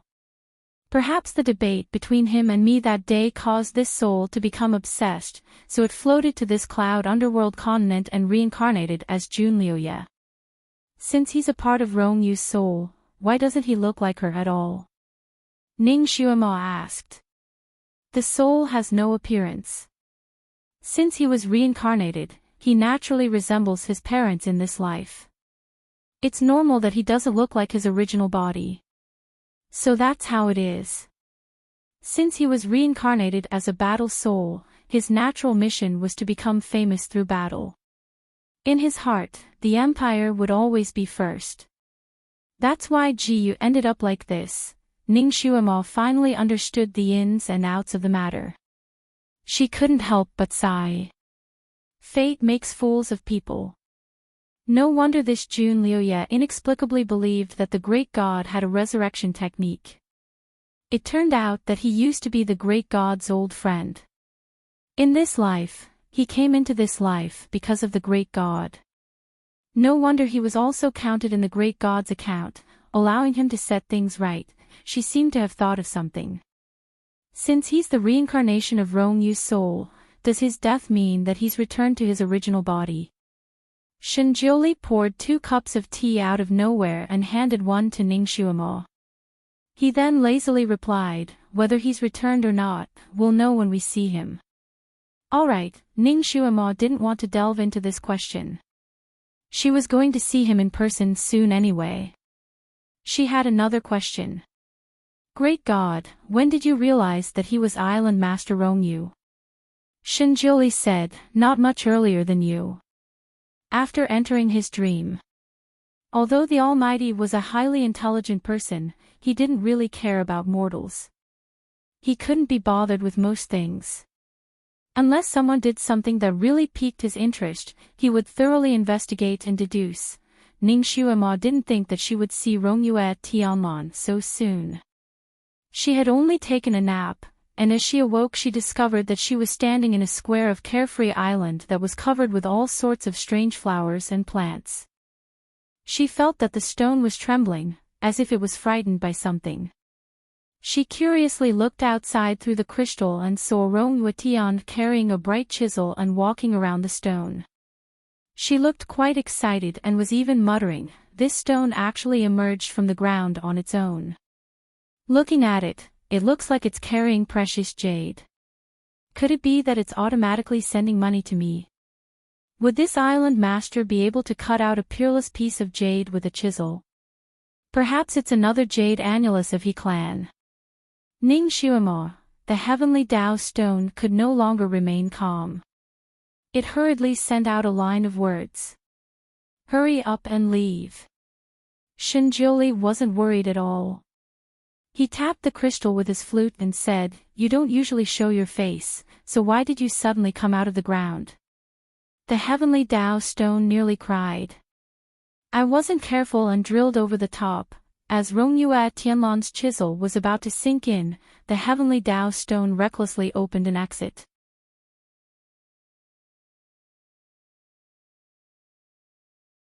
Chapter 26:19. Shinjiuli smiled. Then, he held Ning Xuemo's hand and walked out slowly. The autumn wind was refreshing, and the flowers bloomed beautifully. Under the worryless tree, Rongyu Ishinlan asked the little boy to prepare a table of food. The food was sumptuous, and the fruits and vegetables were very nutritious. There were a few rare treasures. Ning Xuemo ate to her heart's content.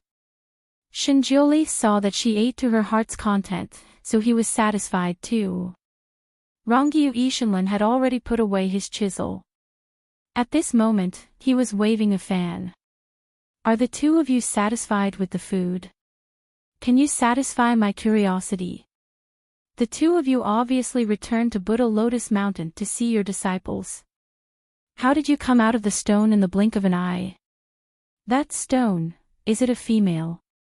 The heavenly law stone, which had been too lazy to bother with idle people, couldn't help but strike Rongyu Ishinlan with a bolt of lightning. Rongyu Ishinlan was surprised.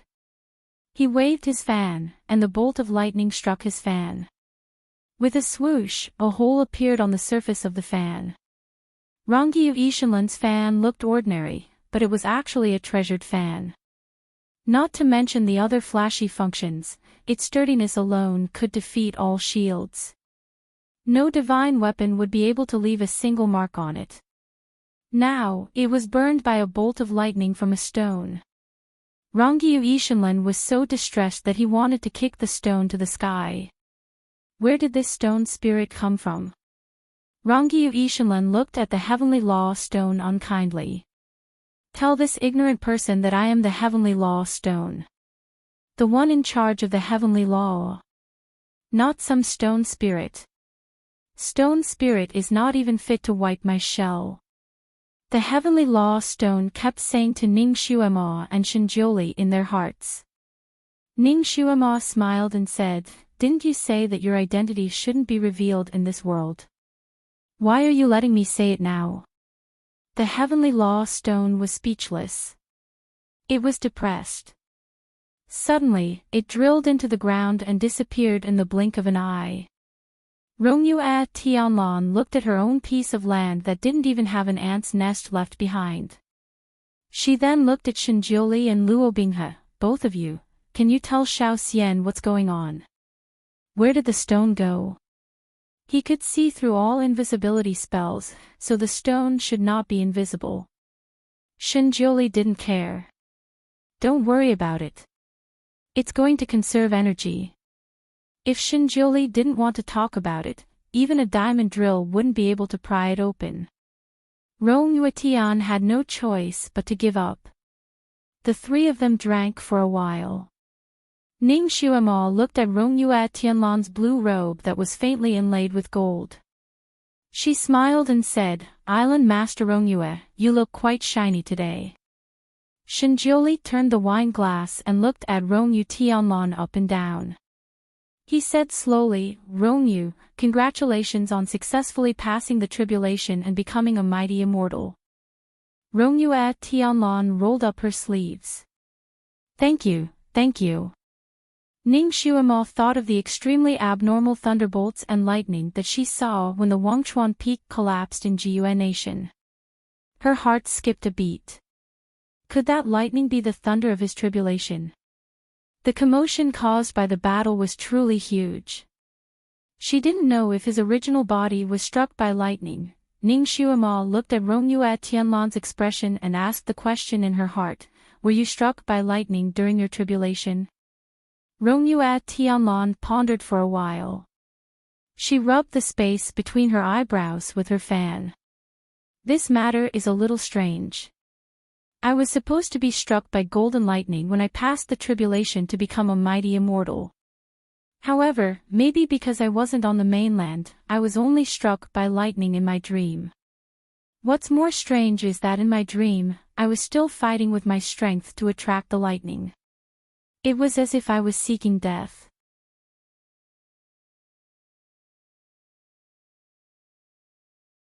Chapter 26:20. Luckily, it was just a dream. When I woke up, I realized that I was still on the bed, but there was a mark on my body indicating that I had successfully passed the tribulation. Ever since he was born, he had gone through all kinds of tribulations. As his level increased, the tribulations he went through became more and more intense. The last time he went through the tribulation, he was almost turned into a piece of charcoal by the divine thunder. Even his parents couldn't recognize him. He had always been lazy and didn't have any big ambitions. He just liked to travel and play. He felt that his ability as a monarch god was enough for him to do these things freely. Therefore, after he became a monarch god, he stopped cultivating. Every day, he just made tea and incense. He was very carefree. However, he didn't expect that when a person was lucky, even the gods couldn't stop him. He actually succeeded in passing the tribulation in his dream. After he woke up, not a single strand of his hair was out of place. This made him very gratified. The only thing that made him unhappy was that some irrelevant images would occasionally appear in his mind. Although they were fragmented, his usually peaceful mind was affected. What made him even more confused was that when he woke up, he realized that his face was full of tears. He felt an inexplicable sense of loss in his heart. It was as if he had lost something very important and couldn't find it back. Obviously, he succeeded in passing the tribulation in his dream and didn't suffer much. It should have been something worth celebrating, but his mood was very low. Thus, he wandered around the courtyard to get rid of his bad mood. In the end, he saw the heavenly path stone drill out from the ground like a cannonball. Rongyu Yishanlan and Shinjiuli were good friends, so Rongyu Yishanlan had nothing to fear from Shinjiuli. He told Dizwa about what had happened after he had passed the heavenly tribulation. In the end, he said, Dizwa, don't you think that passing the heavenly tribulation and becoming a mighty immortal is something worth celebrating? Why am I always in a bad mood? Shinjiuli pondered for a moment and replied with 3 words, are you homesick? Rongyu Yishanlan was speechless. Shinjiuli added, if you miss home, then go back. In any case, you have become a supreme immortal. Now that you go back, you can be considered returning home in glory. Rongyu Yishanlan sneered and opened his fan. I'm not interested in returning home in glory. My family might not be looking forward to me returning home in glory. Shinjiuli slowly took a sip of wine and said, that's not necessarily true. Your little fiancé might be looking forward to your return in glory. Rong Yuetian choked on her tea.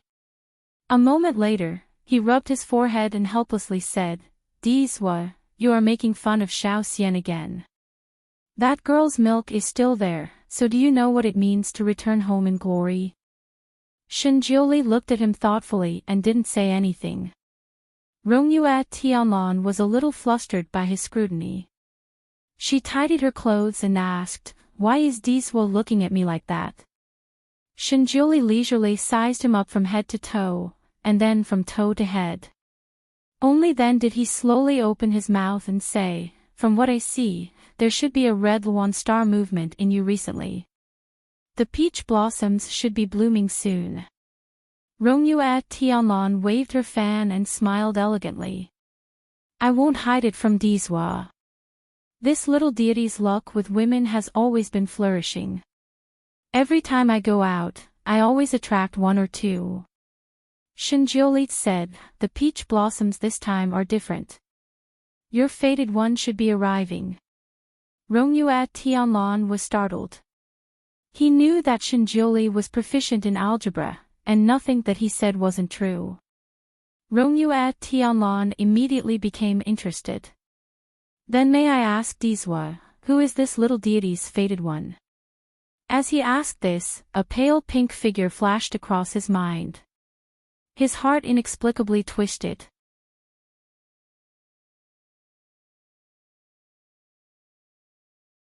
Chapter 26-21. He originally wanted to make a joke about the ancestor, but after that beautiful figure flashed by, he couldn't make that joke anymore. Shinjioli kept him in suspense at this time. Heaven's secret can't be revealed. Rongyue Tianlan sat in place for a moment and suddenly sighed, "Maybe I should really go back." Shinjioli raised his eyebrows and looked at him. Rongyue Tianlan continued, "It's better for me to go back and think of a way to cancel that marriage." Shinjioli smiled and didn't say anything. Ning Xuema was curious. Although she had known Rongyue Tianlan for a long time, she knew very little about his background. She only knew that he didn't belong to any sect and didn't participate in any affairs of this continent. He was very free and easy. She thought he was like the Almighty, born without parents on this continent. It turned out that he also had a family and even a fiancé. She didn't know what his family was. She hadn't heard of any powerful family on this continent with the surname Rongyue. Island Master Rongyue actually has a family. I wonder which country it is in. Listening to your conversation, you have a fiancé? Ning Xuema asked. Rongyue Tianlan sighed and said, "I originally didn't belong to this continent. I escaped from my marriage." "Forget it, your husband knows this. Let him tell you." He seemed somewhat dispirited and helpless. Ning Xuema looked at the Almighty beside her and then looked at him again. She said decisively, "The Almighty's words are too concise and comprehensive. I want to hear more details. It's better if you say it yourself. Who knows, I might be able to give you some ideas." She didn't want to listen to stories from Shinjioli's mouth. The Almighty only gave a brief summary of the story. 2 or 3 sentences could summarize a person's life. What kind of story with ups and downs was like plain water in his mouth? Her words made Rongyue Tianlan very happy. He waved his fan and laughed, "Dizhua, why don't I say it myself?" Shinjioli glanced at him lightly and said indifferently, "His story is actually quite boring. You don't have to listen to his embellishment. I'll tell you. He was indeed not from this continent. He came from the Sanskrit continent and was the 8th son of the Eastern Sky Great Emperor who was in charge of the world's flowers and plants. The Eastern Sky's big emperor system is hereditary, the son inherits the father's business. The 3 older brothers above all have great talent and bold vision, fighting for the position of crown prince until their heads are broken and blood is shed. This island master Rongyu is relatively aloof from worldly affairs, and did not participate in this inheritance war. However, he has many crafty ideas, wide connections, and strong martial arts. He is the object of the 3 older brothers' struggle to win over, causing this island master Rongyu to be unable to bear it any longer. He has always been traveling outside, not participating in political disputes. More than 3,000 years ago, the Eastern Sky King, I don't know who he believed, but he said that the daughter of the Southern Sky King's family was not only beautiful, but also had the ability to bring prosperity to her husband's family. As a result, the Eastern Sky King had the idea of a marriage alliance with the Southern Sky King. It just so happened that Island Master Rong Yu's 3 elder brothers had already married their first wives, so the important task of forming a marriage alliance fell on Island Master Rong Yu. Island Master Rong Yu didn't want to be a chess piece and refused to agree. Being urged by the Eastern Sky King in all kinds of ways, he had no choice but to flee without a trace. With this escape, he directly escaped from the Fanine continent and came here. It was rare for the great god to say so much in one breath, so Ning Xuema wasn't stingy in giving him a thumbs up. She then turned her head to look at Rongyu at Tianlan. Island Master Rongyu, I feel that you being used as a chess piece for a marriage alliance is quite tragic and not in line with your style. However, since the rumor has it that the daughter of the Southern Sky King is beautiful, and also has the life of bringing prosperity to her husband, then it definitely can't be bad. Oh.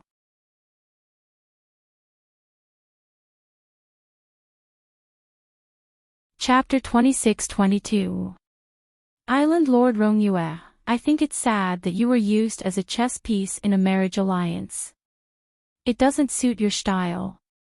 But since it's rumored that the daughter of the Southern Heaven Great Emperor is beautiful and has the fortune of bringing good fortune to her husband, she can't be bad.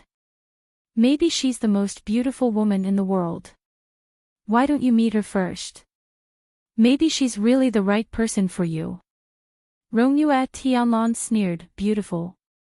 Her elder sisters may be beautiful, but is she ugly? Not necessarily. She was only half a year old when the marriage was proposed. She was still a little girl whose teeth hadn't grown out yet. Ning Xuema. That's too perverted. They actually allowed you to molest a baby. Rongyue Tianlan. His lips twitched, you can't say that. In fact, it was only an engagement at that time. If they wanted to get married, they had to wait until she was an adult. Well, you said you needed to break off the engagement. Did you run away after the engagement? Rongyue Tianlan shook his head, no, I ran away first. My family used my birth characters to propose marriage, and the other party agreed. Shinjiuli slowly added, according to the rules of the Fanine continent, once a man and a woman are engaged, they will automatically be engraved on a specific totem pole. Unless both parties voluntarily break off the engagement, they can't remarry. If they break the contract, they will be severely punished by the totem pole. Rongyue Tianlan was surprised. Dizwa, how do you know so much about the Fanine continent? He didn't tell Shinjiuli about these things. Shinjiuli took a sip of tea. A few years ago, I accidentally went there and saw your family. Rongyue Tianlan almost dropped the fan in his hand. Dizwa, how come I've never heard you mention it? Shinjiuli didn't have any expression on his face, because I'm not a gossipy person.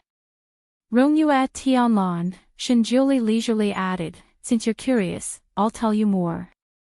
Your family has never given up looking for you for so many years.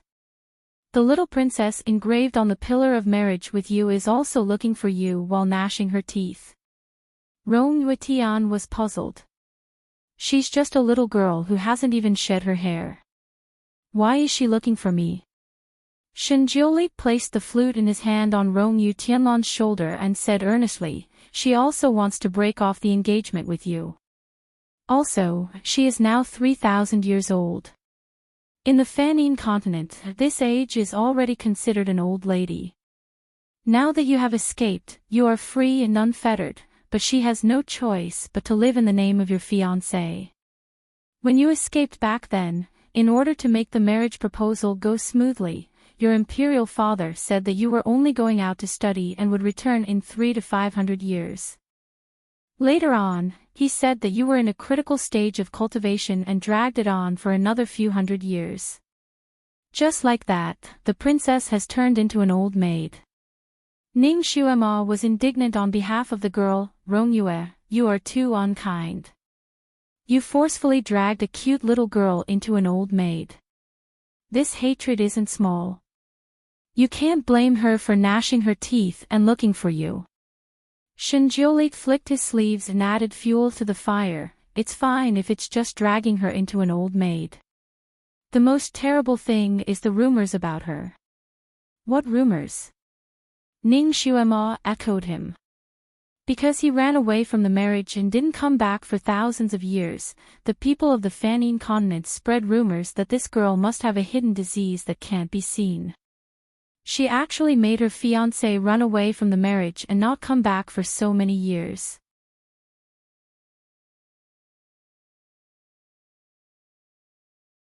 Chapter 26-23. Ning Xuema clenched her fists. This rumor is really terrible. It must be very difficult for a girl to live with such a reputation. She probably wants to chop her fiancé into pieces. Rongyu Ishinlin was speechless. He finally sighed. Forget it. I'll go back and solve this matter in a few days.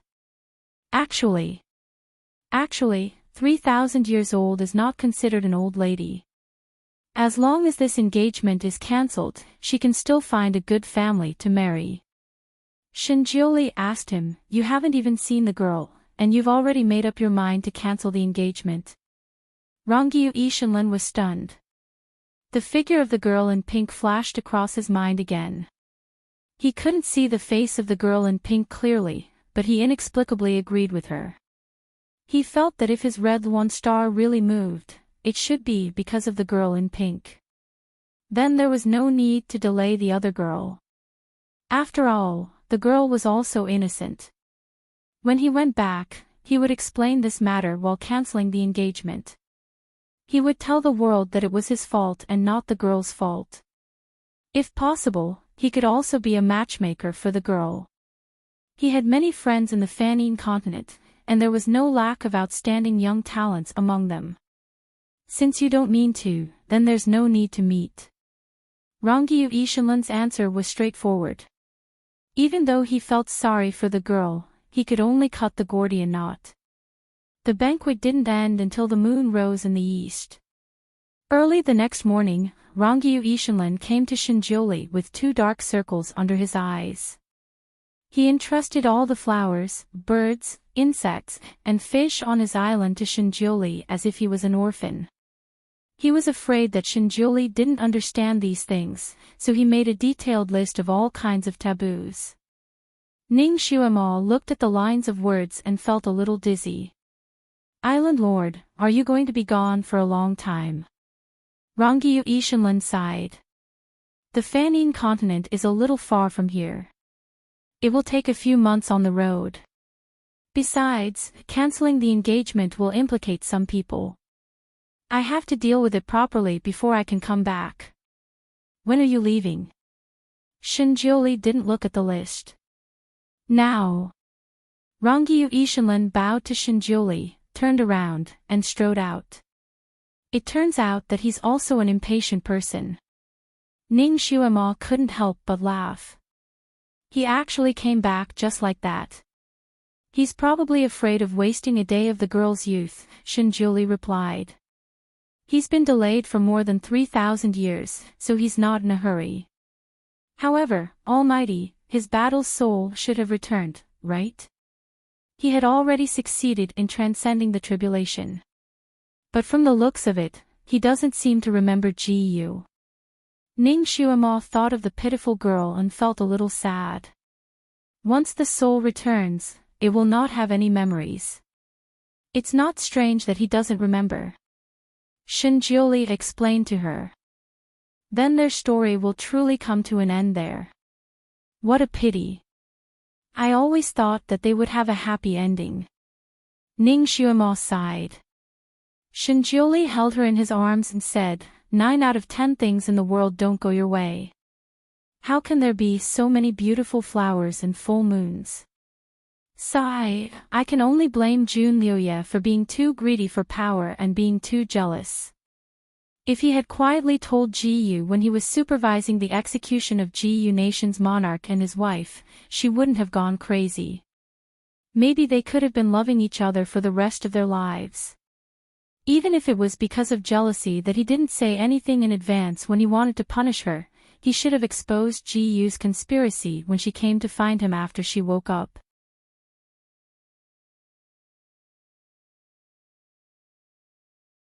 Chapter 26-24. Since he had seen through Ji-Yu's plot, he should have exposed it on the spot, or told Ji-Yu the truth that her parents were not dead. That way, even if Ji-Yu did not believe it, she would still want to verify it. Then, there would not have been any later.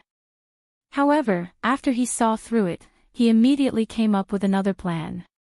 He wanted to use Ji-Yu's revenge to lure out the king of Xingyu country and eliminate him. For this, he did not hesitate to use the trick of injuring himself. He did succeed, killing 2 birds with 1 stone. He thought this was a good plan that could let Ji-Yu vent her anger and also get rid of his opponent. However, he did not know that after Ji-Yu killed him, she became disheartened and activated the poison in her body, making things completely irreversible. Shinjioli said, the reincarnation of a warrior's soul is his first instinct. It was originally an accident that he fell in love with Princess Ji-Yu. Then, great God, did Princess Ji-Yu's soul really dissipate? Ning Xuema was still confused about this. Shinjioli smiled and said slowly, actually, Princess Ji-Yu's origin is similar to Junliu's. Ning Xuema's heart skipped a beat. She reacted quickly and immediately said, could it be that she is also the reincarnation of a goddess? Shinjioli said, smart girl. However, it might not be a soul dissipation. He peeled a walnut and put it in her hand as a reward. Ning Xuema's curiosity was piqued. She grabbed his hand and asked, which goddess? Do we know each other? If it's not a soul dissipation, then what is it? Shinjioli curved his lips. Maybe it's an obsession, or maybe it's an out-of-body dream. He then added, I heard that Rongyu's fiancé is called Ji Xinyu, Pada. The teacup in Ning Xuema's hand fell to the ground. It seemed to be a little lively. The mountain was not high, but it was famous because of immortals. The water was not deep, but it was famous because of dragons. Although the immortal Cloud Mountain had the word immortal in its name, it was actually a barren place.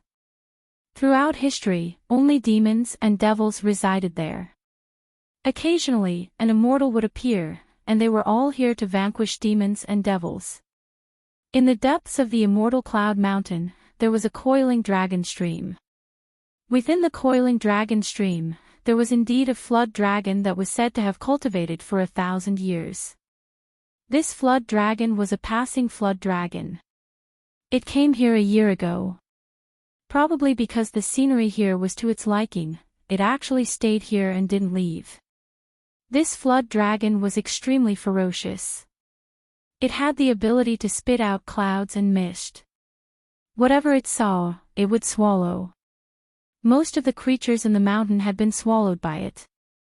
Even the various demons and devils had been swallowed by it. Not only that, but it also often went down the mountain to eat the passers-by. After the demonic wind passed, an entire village would become its food. This immortal Cloud Mountain was the South Heaven Thearch's territory. With such a ferocious creature appearing in his territory, the South Heaven Thearch naturally had a headache. He sent many capable soldiers and experts to get rid of it. However, this flood dragon was too powerful and too cunning. These people were either not its match and were swallowed by it, or it escaped in advance after receiving the news. After searching the entire mountain, they couldn't find it.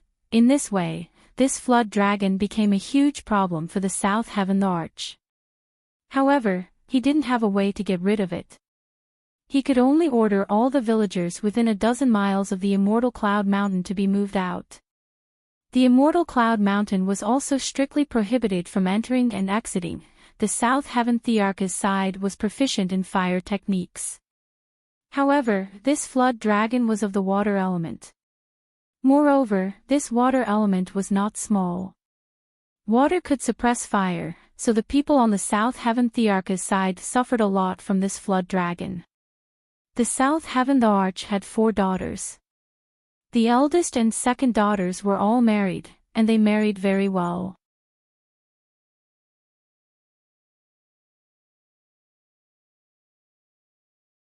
Chapter 26-25. The eldest daughter was married to a general of the South Sky Emperor with outstanding military achievements. The second daughter was married to the eldest prince of the North Sky Emperor, and it was said that their martial arts were also very good. Only the third daughter, Ji Xinyue, was unmarried and became a joke. When the immortal Cloud Mountain was troubled by the flood dragon, the 2 sons-in-law naturally volunteered to lead troops to capture the flood dragon, intending to get rid of the evil for the people. However, because of various reasons, they returned in low spirits. Not only did they fail to get rid of the evil dragon, but they also lost many of their proud subordinates. These 2 were well-known figures of the continent, but they also returned in failure, which made the dragon even more famous. Many famous immortals came one after another, wanting to get rid of the evil dragon. However, most of them basically came but did not leave. Their lives were buried in the dragon's mouth. After a long time, this place became the forbidden area of the entire Fanine continent. This flood dragon was not only cruel, but also very greedy. After it took over the entire immortal Cloud Mountain, it did not give up. In the past month, it began to expand its territory, frequently attacking cities and towns dozens of miles away from Mount Li. 10 days ago, it caused the biggest tragedy. It devoured and killed the people of a city, and more than 100,000 people died tragically under the dragon's claws and mouth. According to the officials' report, the entire small city was razed to the ground, and the ground was full of disemboweled corpses. The originally bustling small city became hell on earth overnight. This tragedy shocked the entire Fanine continent, and also made the South Sky Emperor very angry. That day, he flew into a rage in the imperial court, and even his most proud son-in-law, Le Zhongxiao, was scolded by him. Le Zhongxiao was very angry, and complained a little when he returned home, which made his wife, Ji Shenluo, very unhappy. The next day, she returned to her maternal home, and her second sister, Ji Shenmeng, was also there. The 2 sisters naturally talked about the flood dragon, and the more they talked, the angrier they became. They could not help but praise their son-in-law, saying that they had done their best, and that the dragon was too abnormal. They also had a lot to say about their father. This made the Empress very unhappy, and she could not help but scold them a little. This made the 2 sisters immediately unhappy. They were born of the South Sky Emperor's concubine, and the children born of concubines were often inferior and arrogant, so their temperament was a little harsh. At this moment, when they heard the Empress's reprimand, they felt very indignant. Ji Shenluo put on a fake smile and said, "You're right, Imperial Mother. We shouldn't complain about Imperial Father. However, we were too worried about the flood dragon. As the saying goes, capable people do more work, and capable people are easily blamed. Just like my husband, he was clearly overwrought with this matter, but he was still reprimanded by Imperial Father. Of course, as the younger generation, even if we are reprimanded, we can't say anything else. From the looks of it, little sister is still the best. Although she has a famous husband, that husband ran away from the marriage. Now, there's no need for anyone to complain." Ji Shenmeng also agreed, "That's right. It seems like little sister is more fortunate. Although it's a bit embarrassing that her husband ran away, she won't have to be scolded this time." The Empress was rendered speechless by the 2 of them. The little sister they were talking about was Ji Shenyu, born of the Empress. It was said that when she was born, there were 16 phoenixes flying in the sky. She was seen as an auspicious sign by the South Sky clan, and the South Sky Emperor doted on her a lot. When she was still an infant, he arranged a good marriage for her. In the eyes of the 2 sisters, their little sister was simply the embodiment of all the love in the world, making others jealous.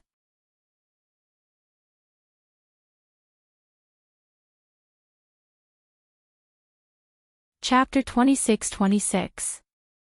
It wasn't until the 8th prince of the East Sky Emperor, who was rumored to be the most handsome, stylish, and capable man in the Fanine continent, Rongyu Tianlan, ran away from the marriage that the halo that the heavens had placed on Ji Xinyue's head truly disappeared, and as time passed, this little princess gradually became a laughingstock.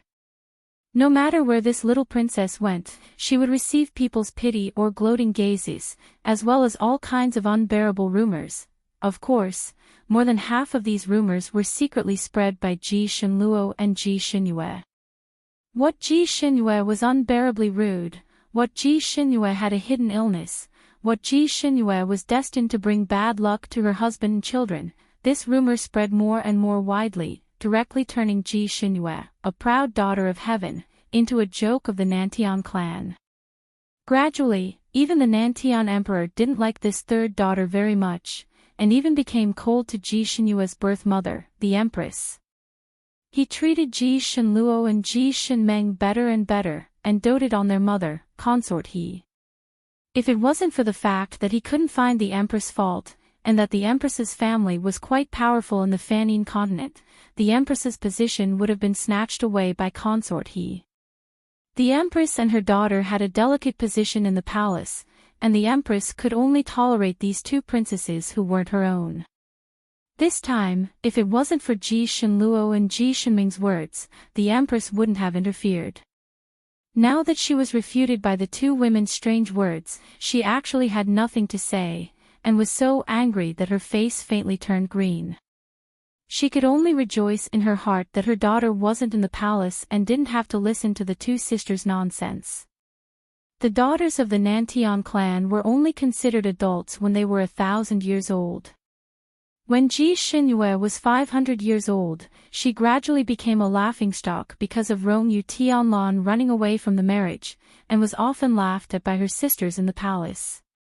She was probably depressed in her heart and often fell sick, becoming a sickly person. Later, the priest of the Nantian clan suddenly received a heavenly decree, saying that Ji Xinyue, the little princess, had to leave the palace and become a disciple to grow up, and could not return before she was 1,000 years old. The Nantian emperor listened to the priest and sent Ji Xinyue out of the palace to become a disciple of a rather famous sect in the Fanine continent. She was gone for 500 years. When she returned 500 years later, she had already grown into a slender and elegant young lady. She was used to being outside, so she was not used to returning to the palace. Therefore, although she could come back, she was not willing to. She could not return home even once in 100 years. When they came back, they would stay for a couple of days before leaving, just like visiting relatives. Just as the empress was rejoicing, the little palace maid outside ran in and reported, "Congratulations, Your Majesty, the third princess is back." The empress's eyes lit up. She hadn't seen her daughter for nearly 100 years. Naturally, she missed her very much. She couldn't help but stand up and was about to say something.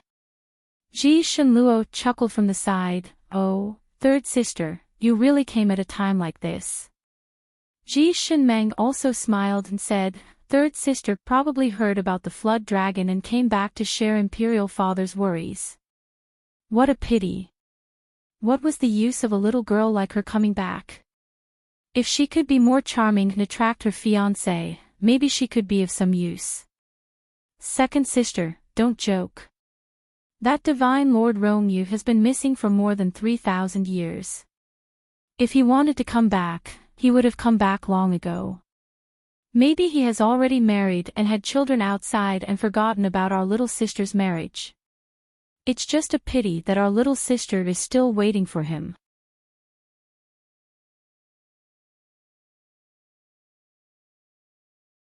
Chapter 26-27. That's true, poor third sister, the two of them talked back and forth without restraint. The empress was so angry that her face turned green. She was about to reprimand them when a clear voice came from outside. Sisters, do you feel uncomfortable if you don't gossip about old topics? Do you feel suffocated? Following the voice, a young girl in a light red dress appeared. Her long hair was like clouds, and her face was like jade. Her eyes were as clear as autumn water, and her lips were like cherry blossoms. She was so beautiful that people couldn't take their eyes off her. Ji Shenluo and Ji Shenmeng were already rare beauties, but when they stood next to this young girl, they automatically became background decorations. What was even rarer was her temperament. There was purity in her carelessness, and sharpness in her laziness. These were clearly very contradictory qualities, but they were organically combined on her, and didn't give off any sense of contradiction. At this moment, her pretty face was slightly gloomy, and her eyes fell on Ji Shenluo and Ji Shenmeng, giving off a kind of domineering aura. It made Ji Shenluo and Ji Shenmeng's hearts turn cold. This young girl was Ji Xinyue, the third princess of South Heaven Emperor. Her words were not polite at all, and she didn't give the two sisters any face. Ji Shenluo and Ji Shenmeng were stunned for a moment, and their pretty faces turned red. Third sister, how can you talk to your sister like that? We are worried for your good, that's why we are worried about you. Yes, we also feel sorry for you. Ji Shenluo and Ji Shenmeng began to echo each other again. Ji Xinyue frowned slightly, and said straightforwardly, "Thank you, but you don't need to worry and feel sorry for me. You two just need to take care of your husband's family. You don't need to worry about these things. To be honest, I am the Heaven's Mandate Princess, and you are the Earth's Mandate Princess. You have no right to interfere in my matters." The Heaven's Mandate Princess was the princess of the main line, while the Earth's Mandate Princess was born from a concubine. Even if Ji Xinyue wasn't liked by her father now, but her status was there. Once she established her power, no one else could say anything. Ji Shenluo and her sister were rendered speechless by her words. Their faces turned green and white for a moment before they spat out, "You don't know what's good for you." Then they hurriedly left. Because of their anger, they even forgot to bid farewell to the Empress. Ji Xinyue said coldly, "Little sister, I heard that the two of you have always been reasonable. How could you forget the rules of conduct at this time? Or are the two of you looking down on the Empress?" Ji Shenluo and the other girl felt as if they had been slapped in the face, but they couldn't refute the other party's words. After staying in place for a while, she finally reluctantly bowed and bid farewell to the Empress. Only then did she glare at Ji Xinyue and turn around to leave. Before he left, he muttered, "What are you so proud of? She's just an abandoned woman who no one wants." Ji Xinyue didn't take it to heart. She had heard such words so often that she was already numb to them. When the Empress saw that her daughter's expression was normal, she was relieved. She was still somewhat gratified. When Ji Xinyue was young, she was doted on by everyone. She was lively, intelligent, and had a cheerful personality. But as more and more unpleasant rumors about her spread inside and outside the palace, she became more and more aware of human affairs. Her personality also became more and more sensitive and suspicious. Gradually, she even lost her self-confidence. She became more and more silent, more and more eccentric, and more disliked by her father.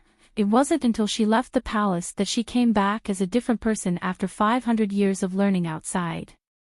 Finally, she became lively and cheerful again.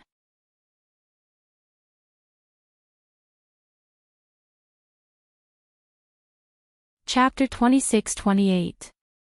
But perhaps because of the environment, her personality had a lot of characteristics, such as sharp words, confidence, and laziness. Even if she didn't speak, she was like a shining object, unknowingly attracting the attention of many people. Even the South Sky Emperor's attitude towards her was much better. Those gossips had once hurt her deeply, but now she could laugh at those gossips and no longer take them to heart. After the mother and son talked for a while, Ji Shinyu casually asked, "This son heard that an evil dragon appeared in the immortal cloud mountain and made father very worried?" The Empress' expression darkened, but she didn't hide it from her daughter. She told her about how the evil dragon had wreaked havoc in the past year, and finally sighed, "I don't know where this evil dragon came from, but it's actually so powerful. Your father has been worried day and night because of this." However, in the vast Sanskrit continent, no one was able to deal with it. Even your master went out a few days ago, but he didn't succeed. He even got seriously injured. I wonder if he's feeling better now. Ji Shinyu nodded slightly and said, "Master is much better." This son only knew about this from master. Otherwise, she wouldn't have hurried back. Ji Shinyu's master was the sect master of the Purple Cloud sect, a famous cultivation sect. The sect master's martial arts were extremely high, and he was one of the top experts in the Sanine continent. Even he had to return in defeat, so who could subdue that evil dragon? No wonder the South Sky Emperor had a big headache. As the mother and son were talking, the South Sky Emperor probably heard the news of the three women's return and rushed over. The father and daughter hadn't seen each other for 100 years. After greeting him, Ji Shinyu's expression was indifferent, and she had nothing to say. The South Sky Emperor looked at his daughter with a slightly complicated expression. This daughter used to be his pride, but now she was the laughingstock of the entire South Sky clan. And because of this, he couldn't help but take out his anger on his daughter, and became colder and colder to her, causing the relationship between father and daughter to drift apart. In fact, how could that matter be blamed on his daughter? His daughter was the one who was truly innocent. Not only did she have to endure the rumors outside, but she also had to be treated coldly at home. No wonder she didn't want to come back even after finishing her apprenticeship. By the time the South Heaven Emperor realized his mistake and wanted to get closer to his daughter, it was already too late. Just now, he had heard his daughter talking and laughing with the Empress outside the palace gates. But after he came in, his daughter's little face seemed to be wearing a mask. Her expression was indifferent and cold, and her words to him were polite and distant. This made him feel a little uncomfortable. He tried his best to talk to her kindly, asking her about her recent learning and what happened in the Ziyun sect. He asked a lot of questions, but his daughter only gave brief answers. After exchanging 7 or 8 sentences, the father and daughter pair had nothing more to say. The atmosphere was a little stiff and cold. In order to smooth things over, the Empress changed the topic. Ji Shinyu pondered for a moment, then decided to change the topic to the evil flood dragon. "Father, what kind of abilities does that evil flood dragon have? How many generals in the imperial court had ever fought against it? What are its characteristics?" This was the most annoying thing for the South Heaven Emperor. The Empress didn't even dare to mention it in front of him for fear of upsetting him even more. She didn't expect her daughter to ask about it so openly. Her heart sank, and she hurriedly glanced at her daughter, signaling her not to ask about it. Ji Shinyu acted as if she didn't see it, and continued to ask questions about the evil flood dragon, such as its attributes and characteristics.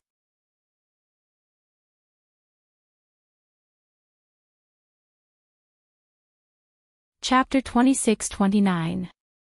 South Sky Emperor's expression turned ugly as he said impatiently, "Why is a girl like you asking about other people's business?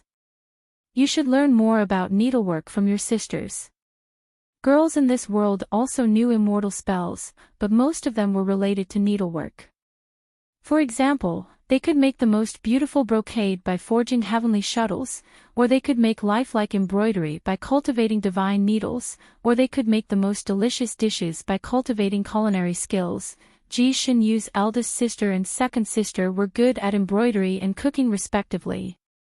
Eldest brother-in-law's brocade robe was personally sewn by eldest sister, and every time he wore it, he would attract a lot of envy. Second brother-in-law especially liked to eat his wife's stir-fried dishes, and he would occasionally call his friends back to let his wife cook. Naturally, his friends would praise his wife. They all praised South Sky Emperor for teaching his daughter well, adding a lot of color to South Sky Emperor's face. However, Ji Xinyu was different. She didn't like to dress up, she liked to play with swords and spears. When she was young, she never lost a fight with boys, and even became the king of the children. However, she didn't know needlework or the four arts that represented a woman's elegance. She was clearly a great beauty, but she liked to play with men's things. This was also seen as one of the reasons why Divine Lord Rongyu ran away from her marriage. The outside world even said that she was a tomboy and wouldn't be liked by any man. South Sky Emperor thought of those rumors and became even more unhappy, so he scolded her. Ji Xinyu frowned slightly. Like before, when she heard her father scolding her like this, she would tactfully keep quiet and stop asking questions. This time, she didn't give up. "Father, how is this other people's business? This evil dragon is a disaster, we must find a way to get rid of it. I am asking because I want to share your worries." South Sky Emperor didn't expect her to refute like this, and became even more impatient. "The entire imperial court is helpless about this matter. How can a weak woman like you share my worries? Don't cause trouble. I really want to share your worries." "If you really want to share your worries, then call your fiancé here. He was once the #1 expert of the continent, maybe he has a way." South Sky Emperor blurted out again. "Ji Xinyu." She pursed her lips and didn't say anything else. The South Heaven the Arch also realized his slip of the tongue and became even more irritated. He didn't know what to do. "Is elder sister back?" A delicate female voice came from the entrance of the hall, and a girl in pink came bouncing in. This girl looked like a human child, about 11 or 12 years old. She was wearing a delicate pink dress. Her eyes were big, and her mouth was small. When she jumped in, it was as if she brought along sunlight. She was a little reckless. When she entered the door, she tripped over the threshold and almost fell to the ground. Fortunately, the South Sky Emperor's eyes were sharp and his hands were quick. He caught the girl in time and held her in his arms. He couldn't help but scold her. "Tianyu, don't be so careless." Although he was reprimanding her, the expression on his face was very loving. He even checked her little feet with concern. His concern was obvious. This girl was the youngest daughter of the South Heaven Emperor, Ji Tianyue. She was 500 years old this year and was not yet an adult. She was at the age when she was still young and naive. She looked like an adorable pink dumpling. Every time the South Heaven Emperor saw her, all of his troubles would be temporarily put aside. Ji Xinyu watched from the side and was momentarily dazed.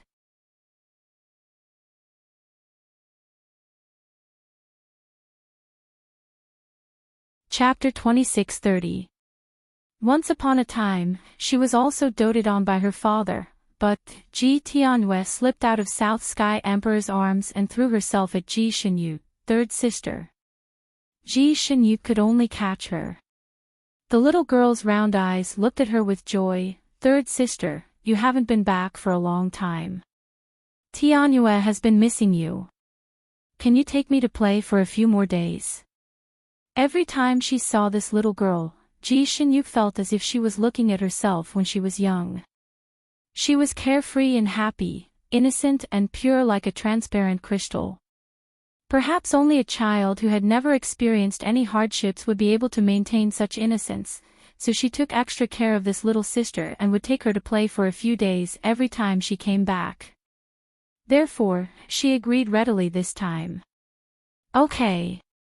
Ji Tianyue's eyes lit up. "Third sister, then can you teach me another set of knife skills?" Before Ji Xinyu could speak, South Sky Emperor's face had already sunk. It's not right for a girl to always play with knives and sticks. Tianyue, go learn needlework from your eldest sister and second sister, don't learn these irrelevant things. Tianyue pouted, but third sister promised me last time to teach me a set of martial arts. Third sister said that girls can only protect themselves with their own skills, there's no need to beg anyone, as princesses, you have people protecting you. Why do you need to learn those men's skills? Xinyu, you're already crippled, don't lead your little sister astray. South Sky Emperor was even more unhappy. Xinyu's expression changed slightly. She let go of Tianyue, stood up, and said indifferently, Father, Mother, I still have matters to attend to, so I'll take my leave. She bowed to her parents, turned around, and strode away. Empress. Xinyu, Tianyue was stunned for a moment, then called out, Third sister, and chased after her. South Sky Emperor. His heart sank slightly, and he felt somewhat regretful. He seemed to have hurt his daughter again. Although the Empress had always been virtuous, she couldn't help but get angry. Your Majesty, must you provoke her like this? What did she do wrong? It wasn't her fault that Rongyue Tianlan ran away from the marriage. She was still an infant at that time, she didn't know anything. It was you who coveted the Eastern Sky Clan's power and influence, so in the absence of the person involved, you arranged this unlucky marriage for your child. It's already tragic enough for the child to end up like this, yet you're still using these things to stab her and pin all the blame on her. Is this fair to her? The South Heaven Emperor was stunned. The Empress couldn't help but cry as she spoke, I know you don't like her, but she only comes back once in 100 years. Can't you treat her better? You must provoke her to leave before you are satisfied, right? The South Heaven Emperor was also regretting it. After hearing the Empress cry, he couldn't help but feel even more irritated. I'm doing this for her own good. It's not good for a girl like her to always play with swords and sticks. I don't need her to appear in public and lead troops to war. Wasn't the reason why Xinyu was able to cultivate martial arts because you sent her to the Purple Cloud sect? How could he not cultivate there? I sent her there in the hope that she wouldn't be so ill. She only needs to cultivate a little to strengthen her body. Needlework is more important for girls, so that she can find a good husband in the future, but that Rongyue Tianlan has already run away from the marriage, and we can't find her. How can we cancel this marriage? If we don't cancel the marriage, our Xinyu won't be able to arrange another marriage. The Empress couldn't help but grit her teeth when she mentioned this.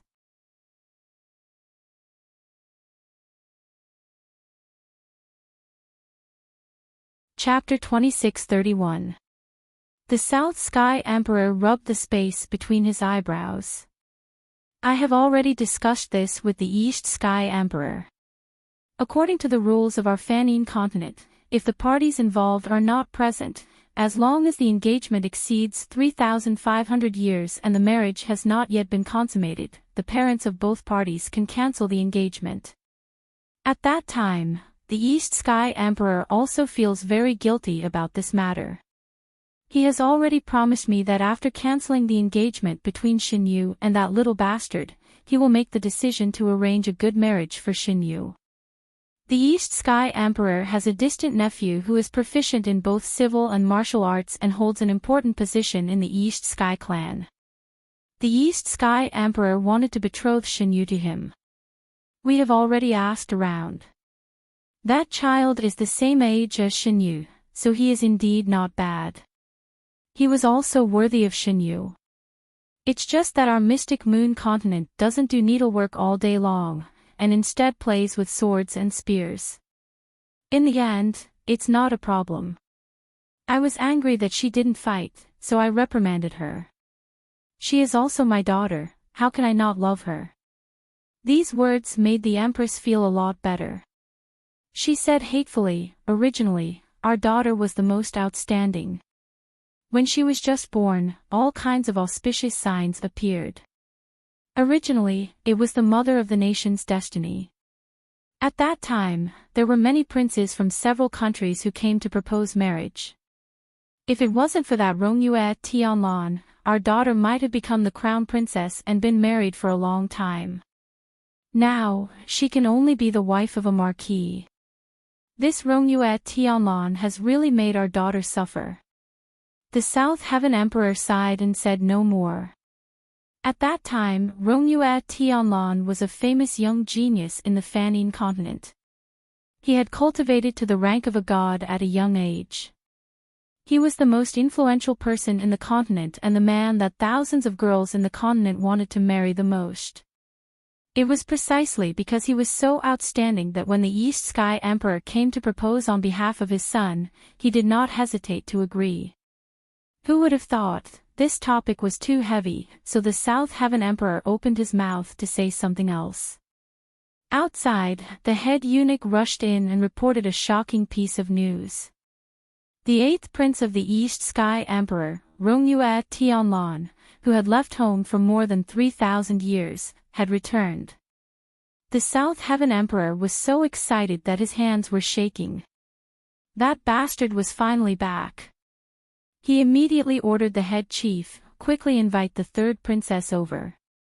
The Empress was even more excited. She didn't know whether she should be happy or sad. If that person came back, there might be hope for his daughter's marriage. Regardless of whether it was successful or not, there had to be an explanation. He didn't have to let his daughter wait foolishly for the 3,500 years. When that brat returns, he should be able to give us an explanation soon, right? He had to teach that bastard a good lesson. Only then would he be worthy of his daughter's many years of waiting. She wanted to tell her daughter the good news herself and let her know that her bitter days were over. A moment later, the attendants ran back to reporting to Your Majesty, Your Highness, the 3rd princess has already left the palace. We don't know where she went. We've already sent people to look for her. Did his daughter really leave again? He had only been back for less than an hour. The Empress immediately activated the voice-transmitting talisman that she often used to contact her daughter, but for some reason, it didn't connect. There was no response from the other side. It was clear that his daughter had also turned off the voice transmission talisman. The Empress angrily glared at the South Heaven Emperor. The South Heaven Emperor coughed. She has probably returned to the Purple Cloud sect. We will contact the sect master of the Purple Cloud sect. When Xinyu returns, we will tell her this news and have her quickly return. South Sky Emperor used a sound transmission talisman to talk to the Purple Cloud sect master. The Purple Cloud sect master readily agreed, and even said that he would use the Purple Cloud sect special sound transmission talisman to contact Ji Xinyu.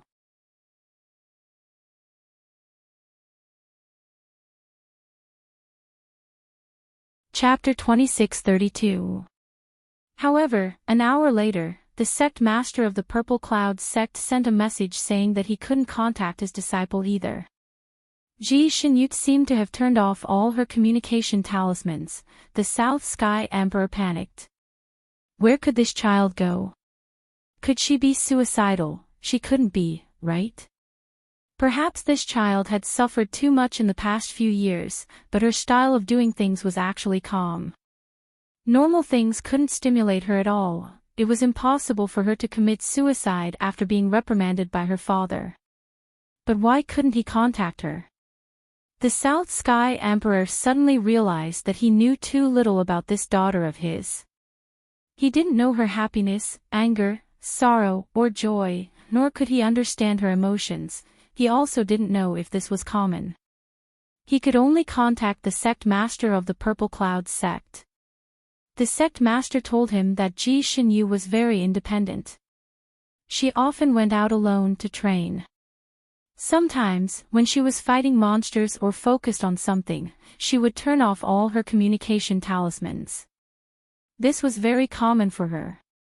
With this as a backup, the South Sky Emperor finally felt relieved. However, a doubt arose in his heart. In such a short time, what kind of monster could she be fighting? Or was she focused on something else?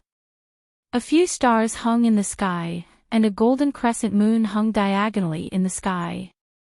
Some wind blew, making one's body feel slightly cold. The green glazed roof tiles shone faintly under the moonlight. This was an abandoned courtyard of a duke's mansion. The courtyard was covered in vegetation, and it was completely desolate. A place that had been abandoned for a long time would always have one or two scary ghost stories, so very few people came here. Only wild foxes and wild rabbits often appeared here.